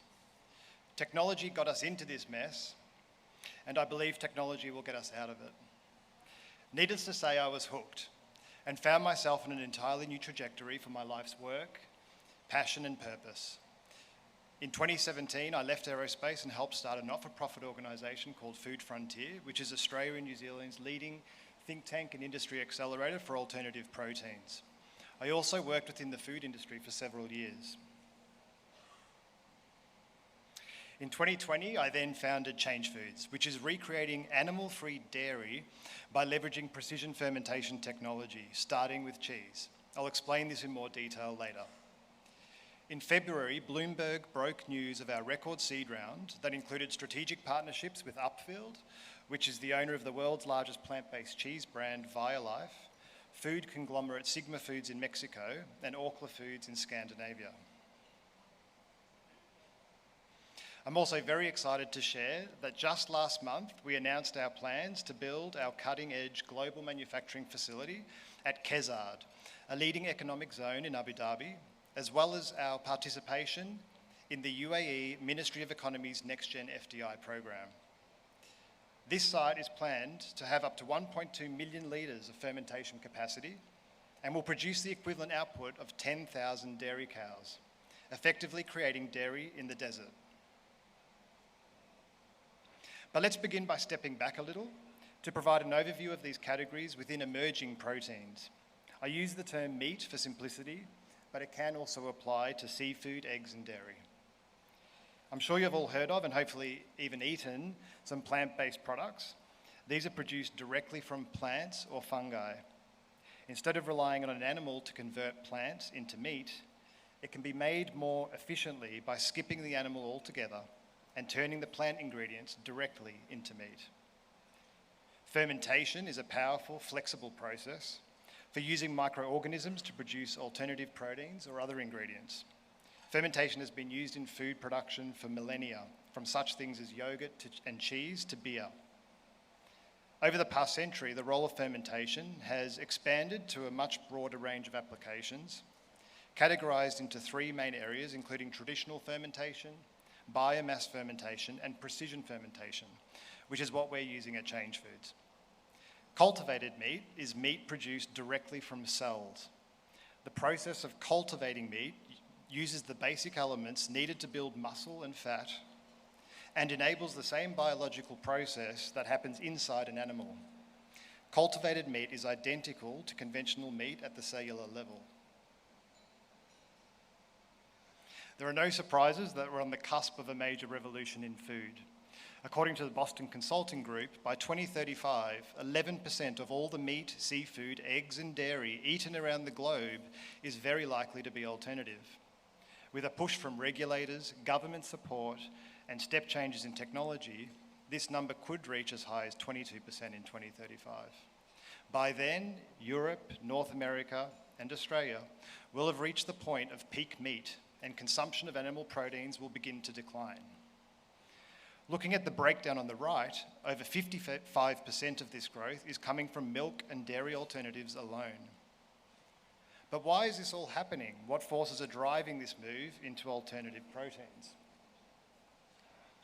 There are actually several, mainly sustainability and environment, health, food security, and of course the ethical treatment of animals. Given that it's COP27 though, let's deep dive into sustainability and environment. I think Manon already presented this graph earlier, but I'm going to emphasize it again, that the food sector is responsible for almost a third of global greenhouse gas emissions. It uses 50% of all global habitable land, contributes 70% of global freshwater withdrawals, is responsible for 78% of global ocean and freshwater pollution, and excluding humans, makes up 94% of the global mammal biomass. Yes, wild animals only make up the remaining 6%. As already mentioned, 50% of the world's habitable land is used for agriculture, 77% of which is exclusively for animal agriculture, which then only supplies 18% of global calories and 37% of global protein. This is clearly an out of balance system. It's not a problem of whether there is enough food to feed the world, it's a distribution issue. The majority of the world's agricultural crops feed animals, which then only provide a minority of global calories and protein. Animal agriculture alone is responsible for emitting more greenhouse gas emissions than the entire transport sector combined globally. The dairy industry alone contributes up to 3% of global emissions. You can now also see here how dairy milk stacks up against other current plant-based milk alternatives of oat, soy, almond, and rice. Dairy milk dwarfs the others in every metric, including land use, emissions, fresh water use, and water pollution. Then, when you look at cheese, specifically, it gets even worse. You saw how impactful just 1 litre of milk is.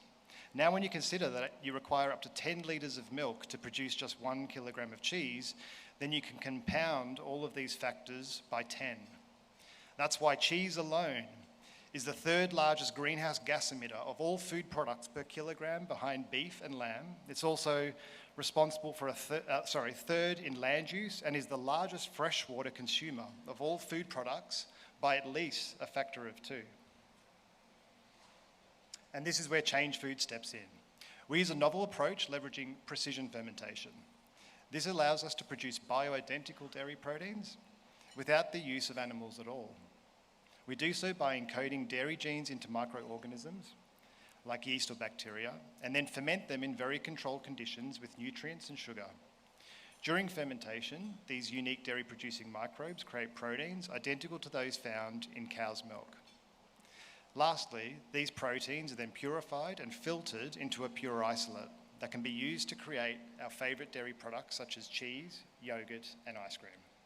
The resulting products do not contain lactose or cholesterol. These are photos of our ingredients, and we're working on 2 platforms, creating both proteins and fats, as we recognise the importance of both in recreating the genuine cheese experience for consumers. This is for the current cheese market, valued at $83 billion and increasing to over $100 billion by 2026. Our process uses up to 10 times less water, 100 times less land, 5 times less energy, and requires up to 25 times less feedstock than traditional animal-derived dairy. If an average person in the US switched to our animal-free cheese, they would save the equivalent carbon of driving for over 3,200 kilometres and conserve over 90,000 litres of water, or the same as taking 546 baths. To really bring it home though, if you attended all of COP27 and consumed on average 2 milk-based coffees and just 2 standard servings of cheese per day, you have emitted the equivalent of 42 kilograms of carbon and used over 12,000 litres of water. This is the same carbon footprint as an economy flight for 164 kilometres. Now, if we consider the number of attendees at COP27, this is up to 1.2 million kilograms of carbon dioxide, or driving over 8,800 cars every day for the entire 13 days of the event. How can we be at the world's leading climate conference, yet not consider serving alternatives to dairy? This doesn't even consider the impact of meat, seafood, or eggs. I hope this message will challenge, yet encourage the organisers of COP28 in the UAE to also consider and recognise the environmental impact of our food. I'll now conclude with a short video about Change Foods. Thank you for listening and enjoy the rest of the event. What do you think an exciting future looks like? Well, I don't know. Maybe it has spaceships or time travel or people on Mars. What if there was something bigger than Mars? Bigger than Mars? What is it? It starts with cheese. Ooh, I love cheese. Everyone loves cheese. It just tastes so good. But there's a problem with cheese. Cheese requires more fresh water than any other food, and is second only to red meat in greenhouse gas emissions and land use. Oh no. Producing just 1 pound of cheese takes 16 bathtubs of fresh water, releases as much CO2 as burning 40 pounds of coal, and requires the same land needed to grow 300 pounds of potatoes. The way we make cheese now is outdated. If we don't make a change soon, it means a lot less fresh water, less land for trees and forests, and a warmer planet. The problem is, people can't stop eating it. What are you gonna do? That's where this team comes in. They have a big idea. We're using the smallest of things, microbes, to help solve a big problem by making cheese without the animal. You can do that? Yep. The secret's in the ingredients. We can make them identical. Same taste, texture, and nutrition. This is cheese for our future. Cheese that requires about 100 times less land, 10 times less water, and 5 times less energy. all made possible through the process of precision fermentation. Precision fermentation allows us to create the same milk proteins that you'd find from a cow, but without the cow involved at all. This is similar to the way we use microbes to brew beer, but instead, we're brewing dairy. This is a big deal. It's good news for cows, good news for our trees and forests, and good news for our planet. So, what do you think? Does that sound like an exciting future? Oh yeah, I love cheese. Yeah, we do too.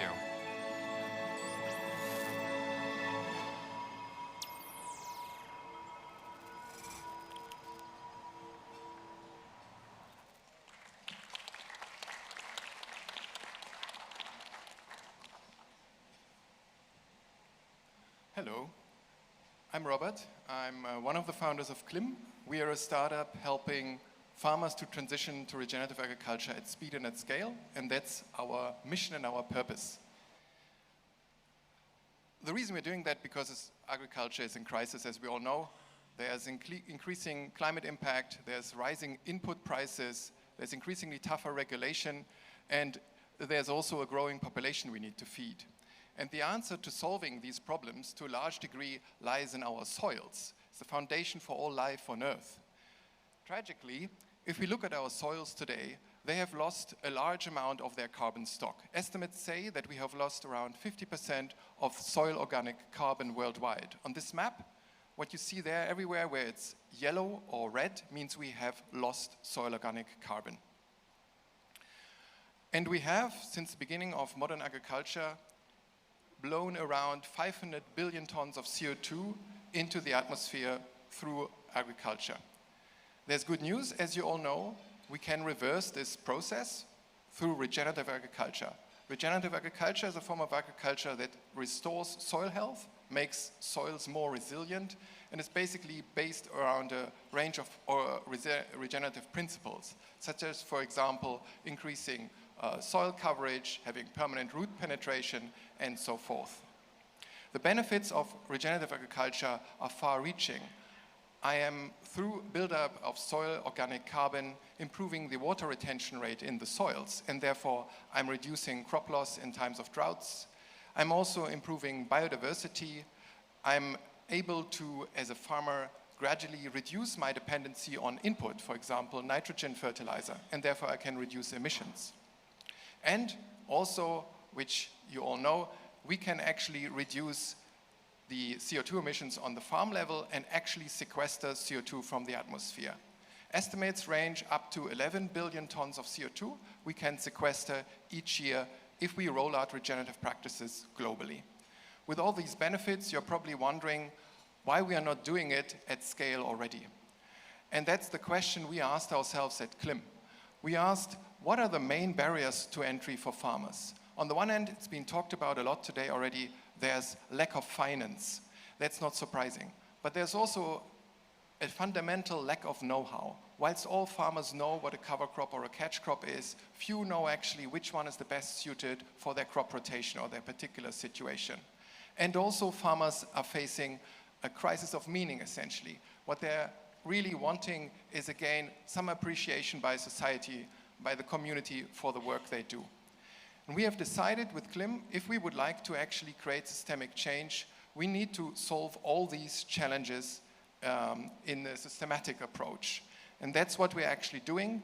We are, on the one hand, helping farmers to transition to regenerative agriculture with a digital companion we have built, and we are also helping industry, especially the food industry, to transition their supply chains. The digital companion is the core of what CLIM does. It's a platform, an app, which helps farmers to create a digital twin of their farm, create individual fields, get advice on which regenerative methods they should use to start, how they should transition, should they go for 10%, 30%, or even more of their land in the first instance.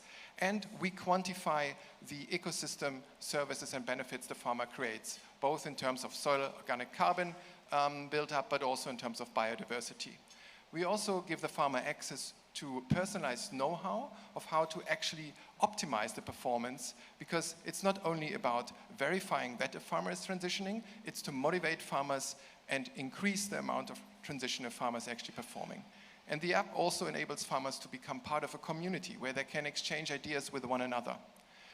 It's built together with farmers. From the very beginning, we have involved farmers in our product design process so that it's extremely user-friendly and very easy to use, very unbureaucratic. Essentially, it nudges farmers to use increasingly more sophisticated regenerative methods and implement them in their daily farming practices.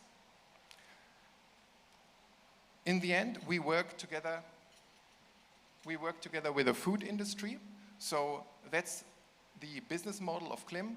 Food industry has set a lot of very ambitious goals to reduce the emissions in their supply chain, for example, via the SBTI, Science-Based Target Initiative, and they are lacking tools, scalable tools, to actually start and scale this transformation, the regenerative transformation in their supply chains. We are helping them to do that by onboarding their farmers, transitioning them, and quantifying the ecosystem services that they do.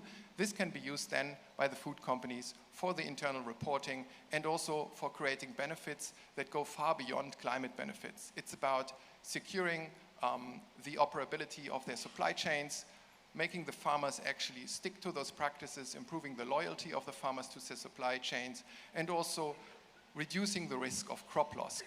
That's ever more important in the current situation.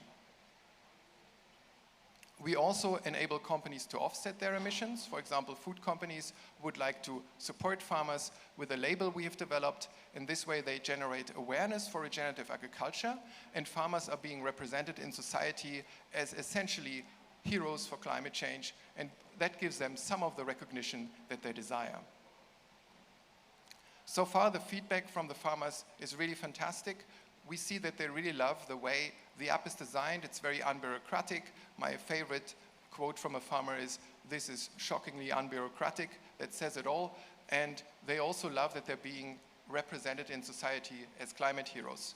We have fantastic ratings, well over 2,000 farmers in the program today, and well over 10,000 hectares in active conversion. So that's not just the hectares of the whole farm. These are just the hectares that are in active conversion. And the best thing, of course, is that they really transition and they're really changing something.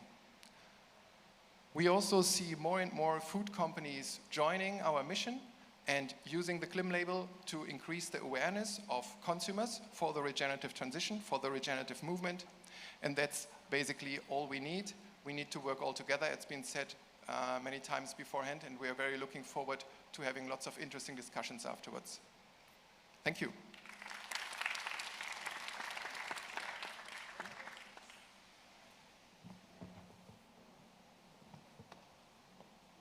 Good afternoon, everyone.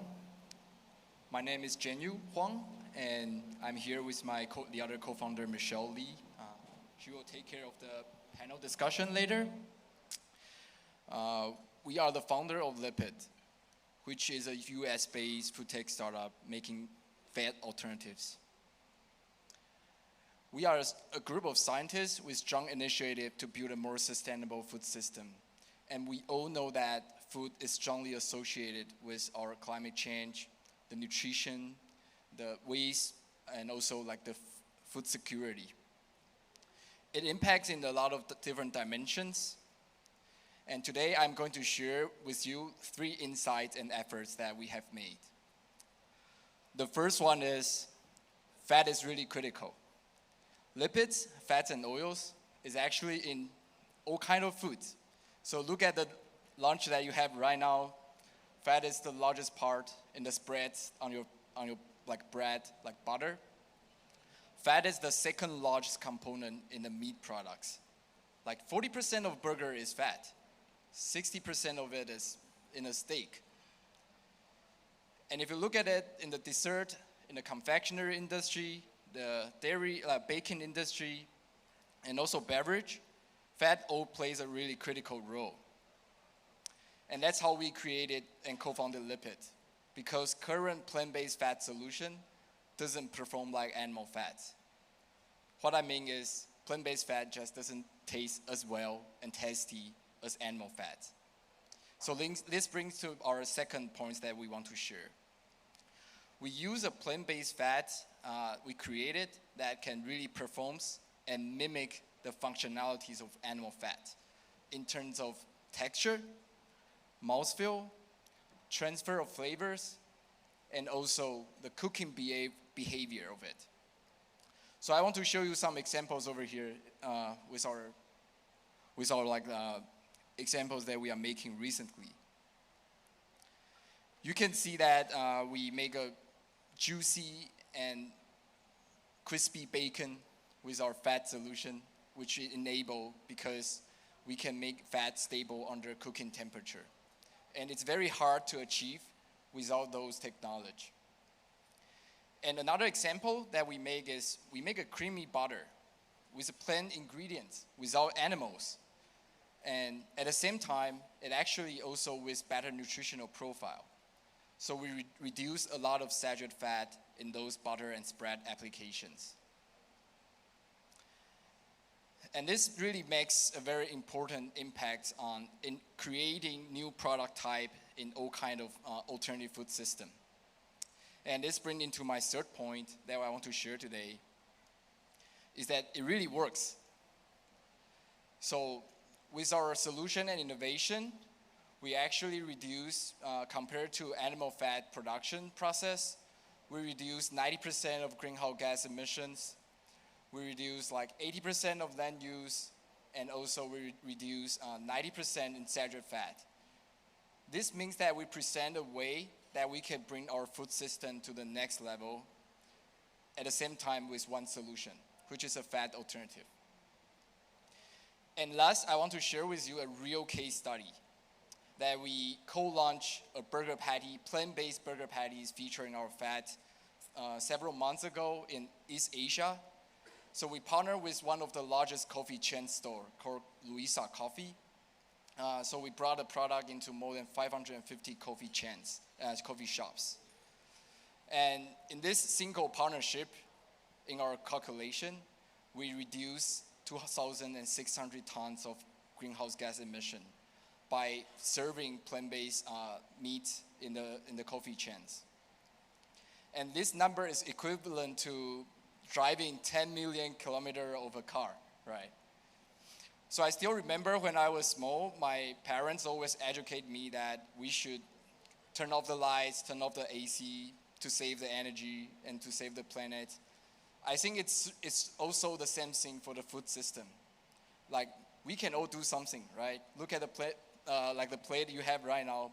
If we all change some part of our meals and habits, eating habits, we can all contribute to making like the climate change a lot better with the food system.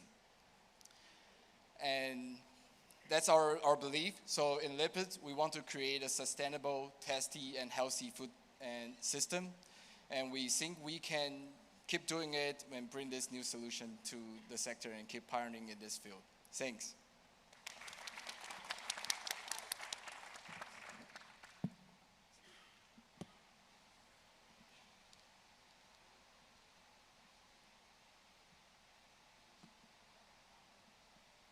Hi, so I'm Veronica Garcia. I'm co-founder and CTO of Next. And what we have at Next, we have a plant-based egg that is completely giving you the full experience of a chicken egg with an egg white, an egg yolk, and an biodegradable eggshell. And I think there's not a lot about, or we heard a lot of why meat alternatives are important and dairy alternatives are important, but there's not a lot around eggs. And one of the reasons probably why is that now a lot of, with these events, a lot of people are knowing the impact of our diets and climate change, and we are choosing to avoid meat, and a lot of people are changing to vegetarian diets. But just like we heard, maybe this is not enough. So cheese has a lot of consumption in a lot of resources, the same as with eggs. And another next level would be that not only we reduce our meat consumption, but also our dairy consumption, and with this, our egg consumptions. And one of the most important part is that egg, although you might think it's one of the lowest in CO2 emissions, it also has a lot of impact in our planet. So just to produce one egg, we use 200 liters of water. This means, in average, one person per year consumes 237 eggs.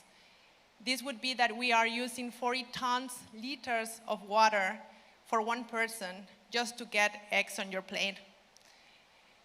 Another point, for example, is there's also a huge amount of CO2 emissions. So just if we take into consideration that one person can drive, for example, from Alaska to Portugal by car, this is the amount of CO2 emissions that one person has in their lifetime just for consuming eggs. Also, eggs take a lot of land use. If we consider all the land use for the feed for the chickens and the hens, and for the laying of the eggs, and for the breeding of everything, we are using, it would be around 50 million football field size full just to produce the eggs. And when we switch to a plant-based diet and plant-based egg alternatives, for example, we are saving 95% of water. This would mean that instead of using 200 liters per one egg, we only use 2 liters to produce one. Instead of using all these emissions, CO2 emissions, and all this land, we can reduce up to 80% of all the emissions and the land use. So instead, for example, of having these 50 million field sizes of land, we could only do it with 10,000. And there's other aspects of the climate change. There's also the food security, like we heard before, and the risk that production effects. So with plant-based products, we don't have the risk, or plant-based eggs, we don't have the risk of salmonella. We don't have these problems like the avian flu that is going around. And plus, another point for me really important is also the animal welfare. So it's really not that much known that 9 billion chicks, male chicks, are killed every year because they cannot lay eggs. And those that can, they are made, or they're forced to lay 300 eggs per year, when in normal conditions, more humane and more empathic conditions, a hen would lay only 60 eggs per year. So the amount is incredible. So I would invite you, for example, and I think Satya mentioned it really nice before, that it's not that one person can make a big change by their own, but we all need to make small changes. And one of the smallest changes that we can do, every one of us, is in our diets and how we choose. So it would have been great that we have the buffet afterwards and not before. But I invite you then, so when you go to your buffets and to your back home, that you take these messages that we all are sharing with you here, and think about all this impact that the positive impact that you will bring to the world when you decide to say no to meat and to eggs. Thank you.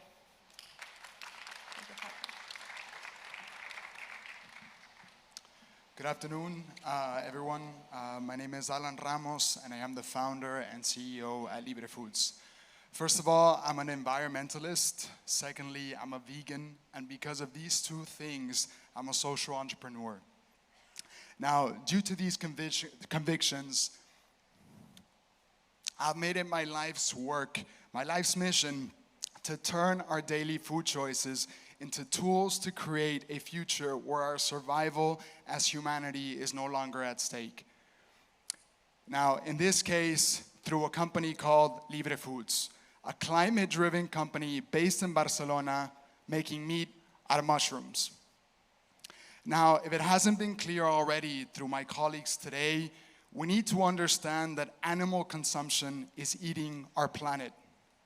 Now, we've taken the steps in the right direction today, this year, by having food on the agenda at COP. But I think my colleagues, and I hope the audience, can also realize that we have a long way to go. Why? Because in addition to transforming our current food system away from animals for a just, empathetic, and inhabitable planet, we also have to transform our current food system to feed all the people on it. Our company does both. Now, our current global population sits at 7.8 billion inhabitants. It is expected to increase to 8.6 billion by 2030 and another 9.8 billion by 2050. Now, if we look at this, in order for us to be able to achieve, this means that we have to produce 60% more food than we're doing so now to be able to feed this amount of people. Now, for context, in 2022, the Biowa Protein Report stated that in order for us to achieve this, we have to produce more food in the next 40 years than we've done in the last 8,000. Now, let this sink in for a little bit, because this scares me. This scares us as much as it should every climate leader around the globe. That's why, as a company, we've taken it upon ourselves and turned to biotechnology and turned specifically to an ingredient called mycelium. Mycelium is a root structure found beneath mushrooms and is composed of thousands of strands of fibers that together resemble the same fibrosity of meat. It's a source of protein, vitamins, dietary fiber, essential amino acids, and healthy fats. Most importantly, it can be grown 24 hours a day, 365 days a year, irrespective of climate conditions. Now, through this fermentation process, in vessels just like this, called bioreactors, in just a matter of days, rather than the months and years required to raise animals for protein. Now, under our approach, we aim to not only go to immense centralized production facilities, but rather scale out a system of facilities that can cater to regions that had little to nothing to do with the breaking point that we find ourselves today as a society. Places like my home region in Latin America, as well as Africa, Asia, and all across the globe. So that with this technology, we can create food solutions, delicious food for people, such as our Libre Bacon, which is launching next week, and followed by our chicken and steak products shortly afterwards. I'm running out of time, so I'll stop. But before I leave, I want to leave certain that we understand that if we don't stop eating animals, we will eat our way into extinction. As innovators, we've taken it upon ourselves to develop the solutions so that when the world comes calling, we'll be ready to answer. Yet we can't do this alone. That's why we ask anyone and everyone here, especially the people in power, if you can do anything, do it. At every decision you make, at every initiative you undertake, at every legislation you execute, join our mission. Join all of our missions, because the face and fate of the planet depend on us. Thank you.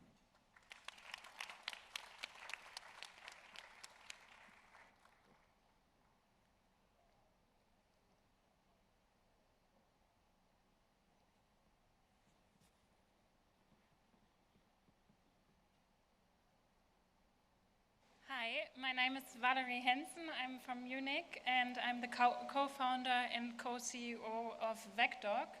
We went one step further to our dogs, to 500 million dogs on Earth. And with VecDog, we have developed the first plant-based dog food that is complete and covers all the needs a dog has with specialized veterinarians. So I have here Carla, our veterinarian from VecDog.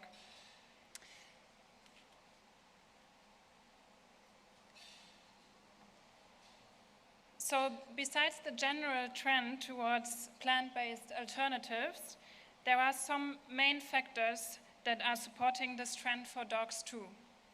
First of all, dogs became family members over the years. So we want to treat them accordingly. So what's best for us, we want for them too. This phenomenon is called mirroring, and it happened already with the movement towards organic products. When organic products entered the human food sector, it quickly also entered the pet food sector. So it is expected to be the same with plant-based alternatives. Furthermore, as our prosperity and research standards are increasing, so do they in the pet sector. So pet owners get deeper insights into their dog's health, and they see diseases like allergies, for example, that need diets like plant-based and gluten-free ones. If we see this, or this development is also represented by the market size. It's very important to say that these numbers for Germany and Europe are the first official numbers for the vegan dog food market, so really the vegan one and not only the dog food market, which for us is a sign that this trend has already arrived here. When we look at the growth rate, especially, it can be seen that the estimated growth rates for the vegan dog food market is over average in comparison with the growth rates for the general dog food market, which is really promising, especially in terms of the CO2 impact that Carla is presenting to you now. And a very important fact is that we can feed the dog vegan without cutting them on quality, nutrients, and taste, as you can see on this photograph. And the good thing is that dogs, they don't really lie while being photographed, so it was really tasty for this dog here.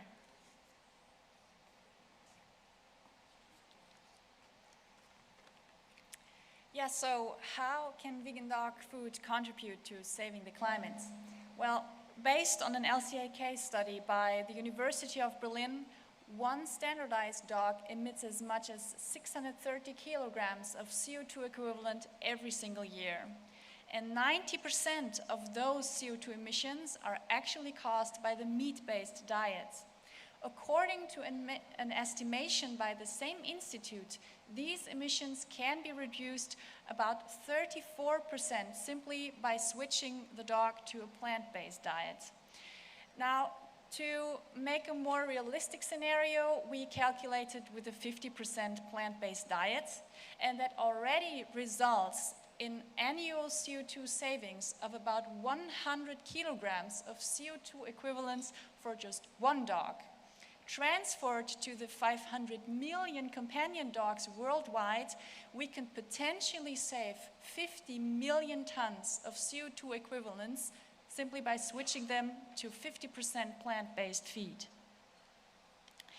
Of course, you can increase this impact by increasing the percentage of the plant-based feed in the dog's diet.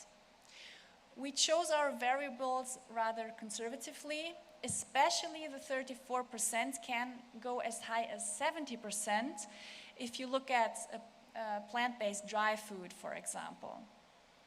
This big potential is supported by the fact that dogs can adapt much more quickly to new food than humans, for example. And VegDog offers a complete and balanced solution for that. Thank you very much.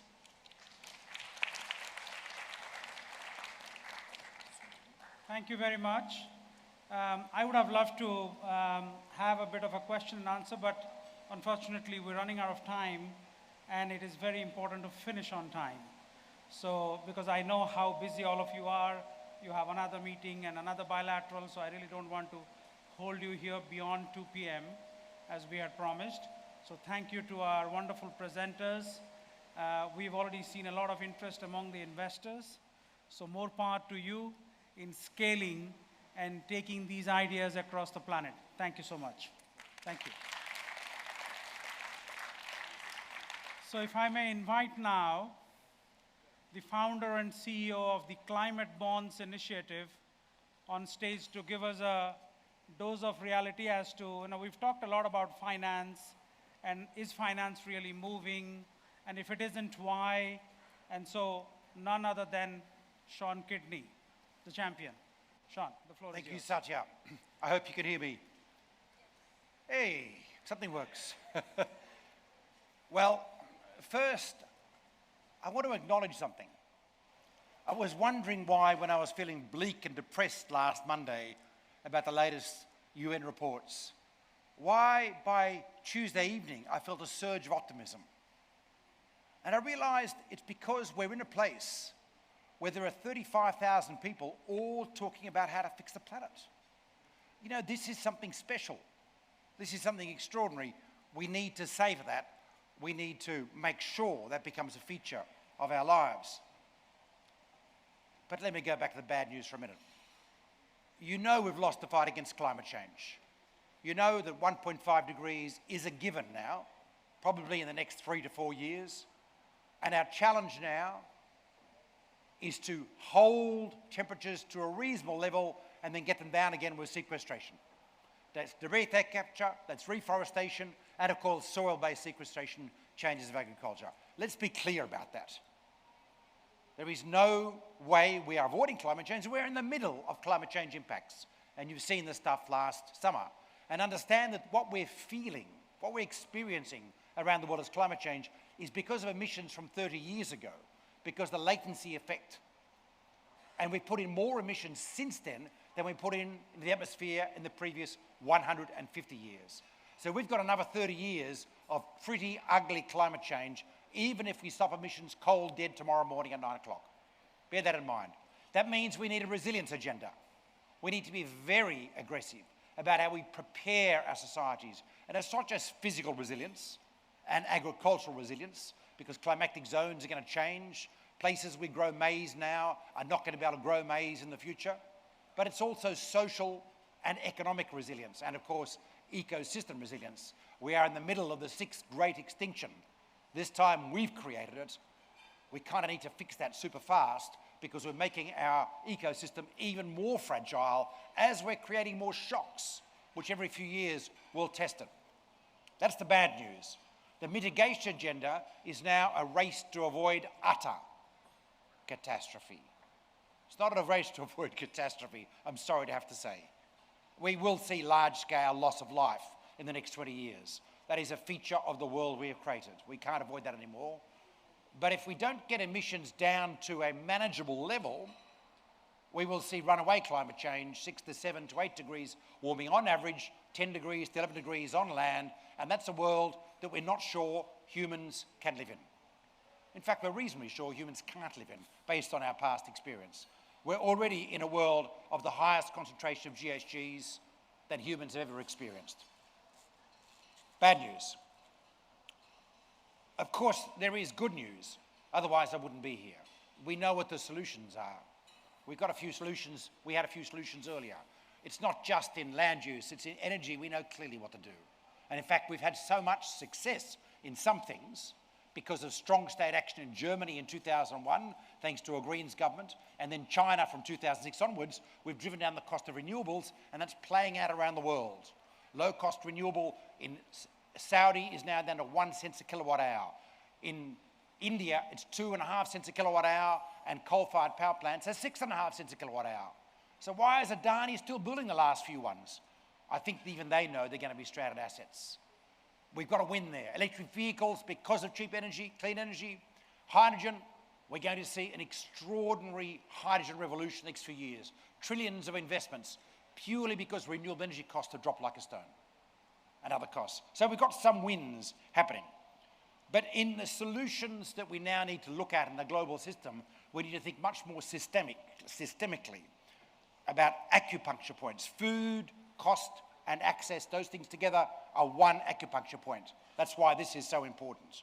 There are, of course, other ones too. In our area, we're looking at investors. So the acupuncture point are long-term investors like Swiss Re or the Norwegian Pension Fund who have a fiduciary obligation to deliver returns in 40 years' time.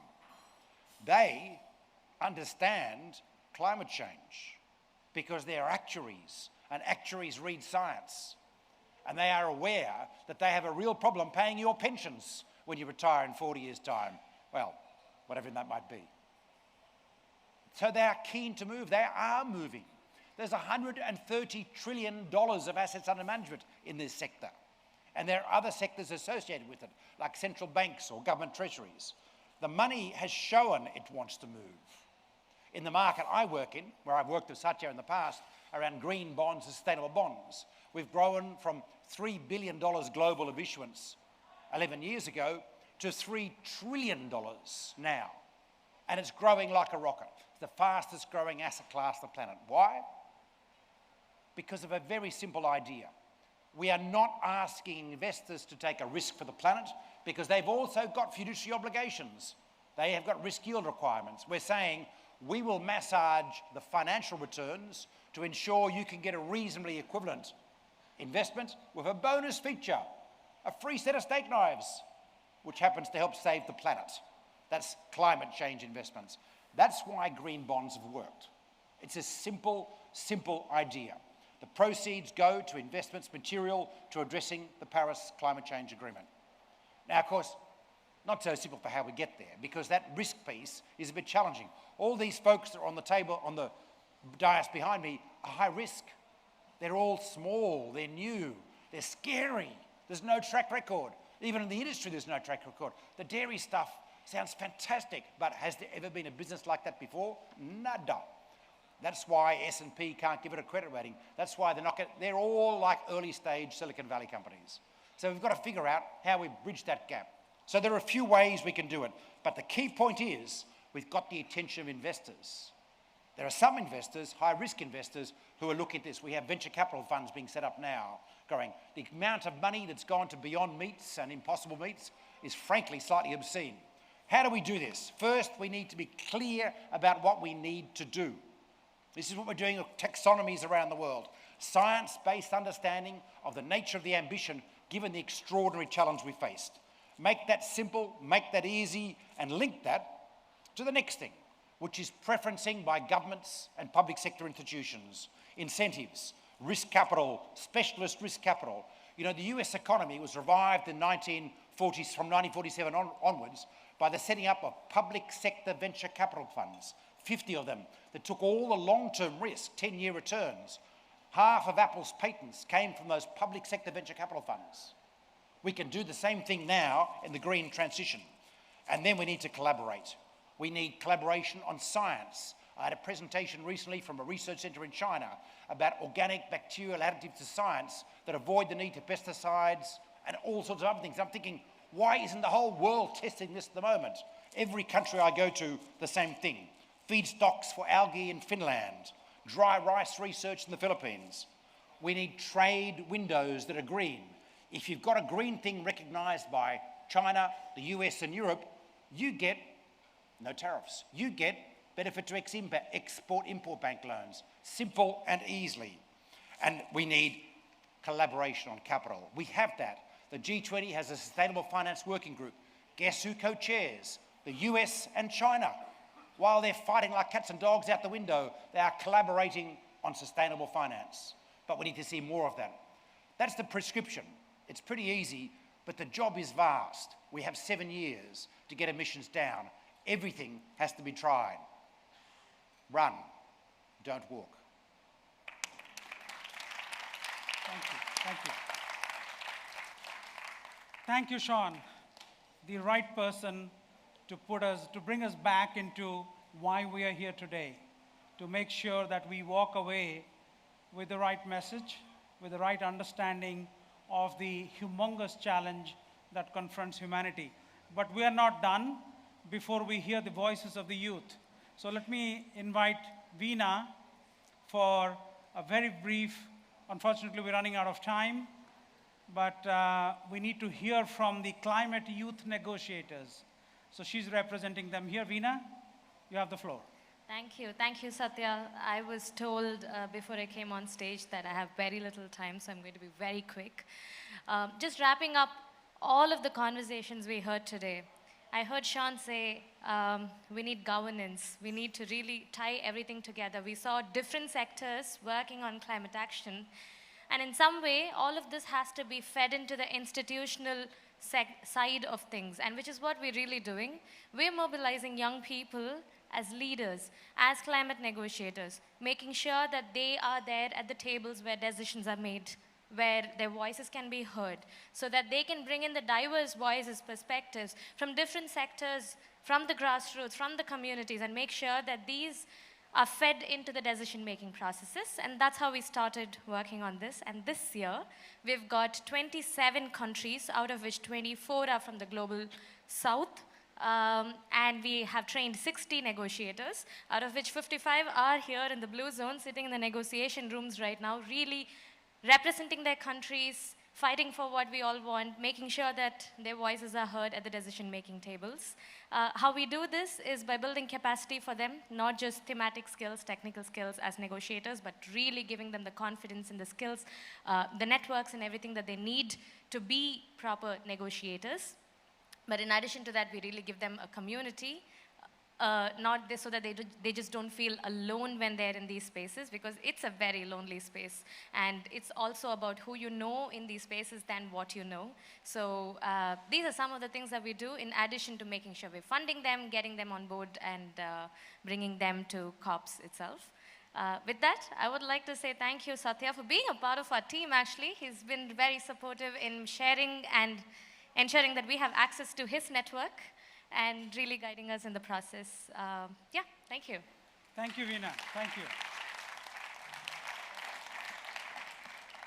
You know, often when we talk about young people, we talk older people like me. I have 2 children, so we end up talking like parents. So we know better. You know, what have you seen? You know, your everything that you spend comes out of my hard work. And, you know, the patronizing parents to the understanding parents to the doting parents, there are all kinds. But none of them really respects their children for their views. I know better. That's how parenting happens worldwide, very little differently in different countries. What needs to change is that we need to get out of the parenting trap and treat young people as not just as equal voices, but as equal intellects, and sometimes as better intellects, because they are more current on the technology, on the challenges, because they are going to meet that challenge more than we will. And that is why it is so important to support the Climate Youth Negotiators program. They have finally young people in these conversations, not as disturbed neighbors who've been invited to keep them happy, but as people who really matter in the conversation. These are early days. I really look forward to see 500 youth negotiators in all these delegations, not just the 60. Because that will change perspective. That will make us realize what is important for us. And thank you. Thank you, Veena. Thank you, Marie-Claire, and everybody else for the work you do. That brings us to the end of the session. Thank you so very much for being here today. I have already been told by a few friends that this is the best session they have attended at COP27. Thank you, because, and the best evidence is that people staying on till the very last minute. So, and that is thanks to your interest as much as what was presented today, and the kind of forward-looking, ground-shifting ideas that we got to hear today. But let this be the beginning of 100 more catalytic partnerships. And the Global Alliance, we already are an organization or an alliance of more than 200 organizations. By the next time we see you, we'll have 1,000, and we'll be doing much more. Thank you. Thank you.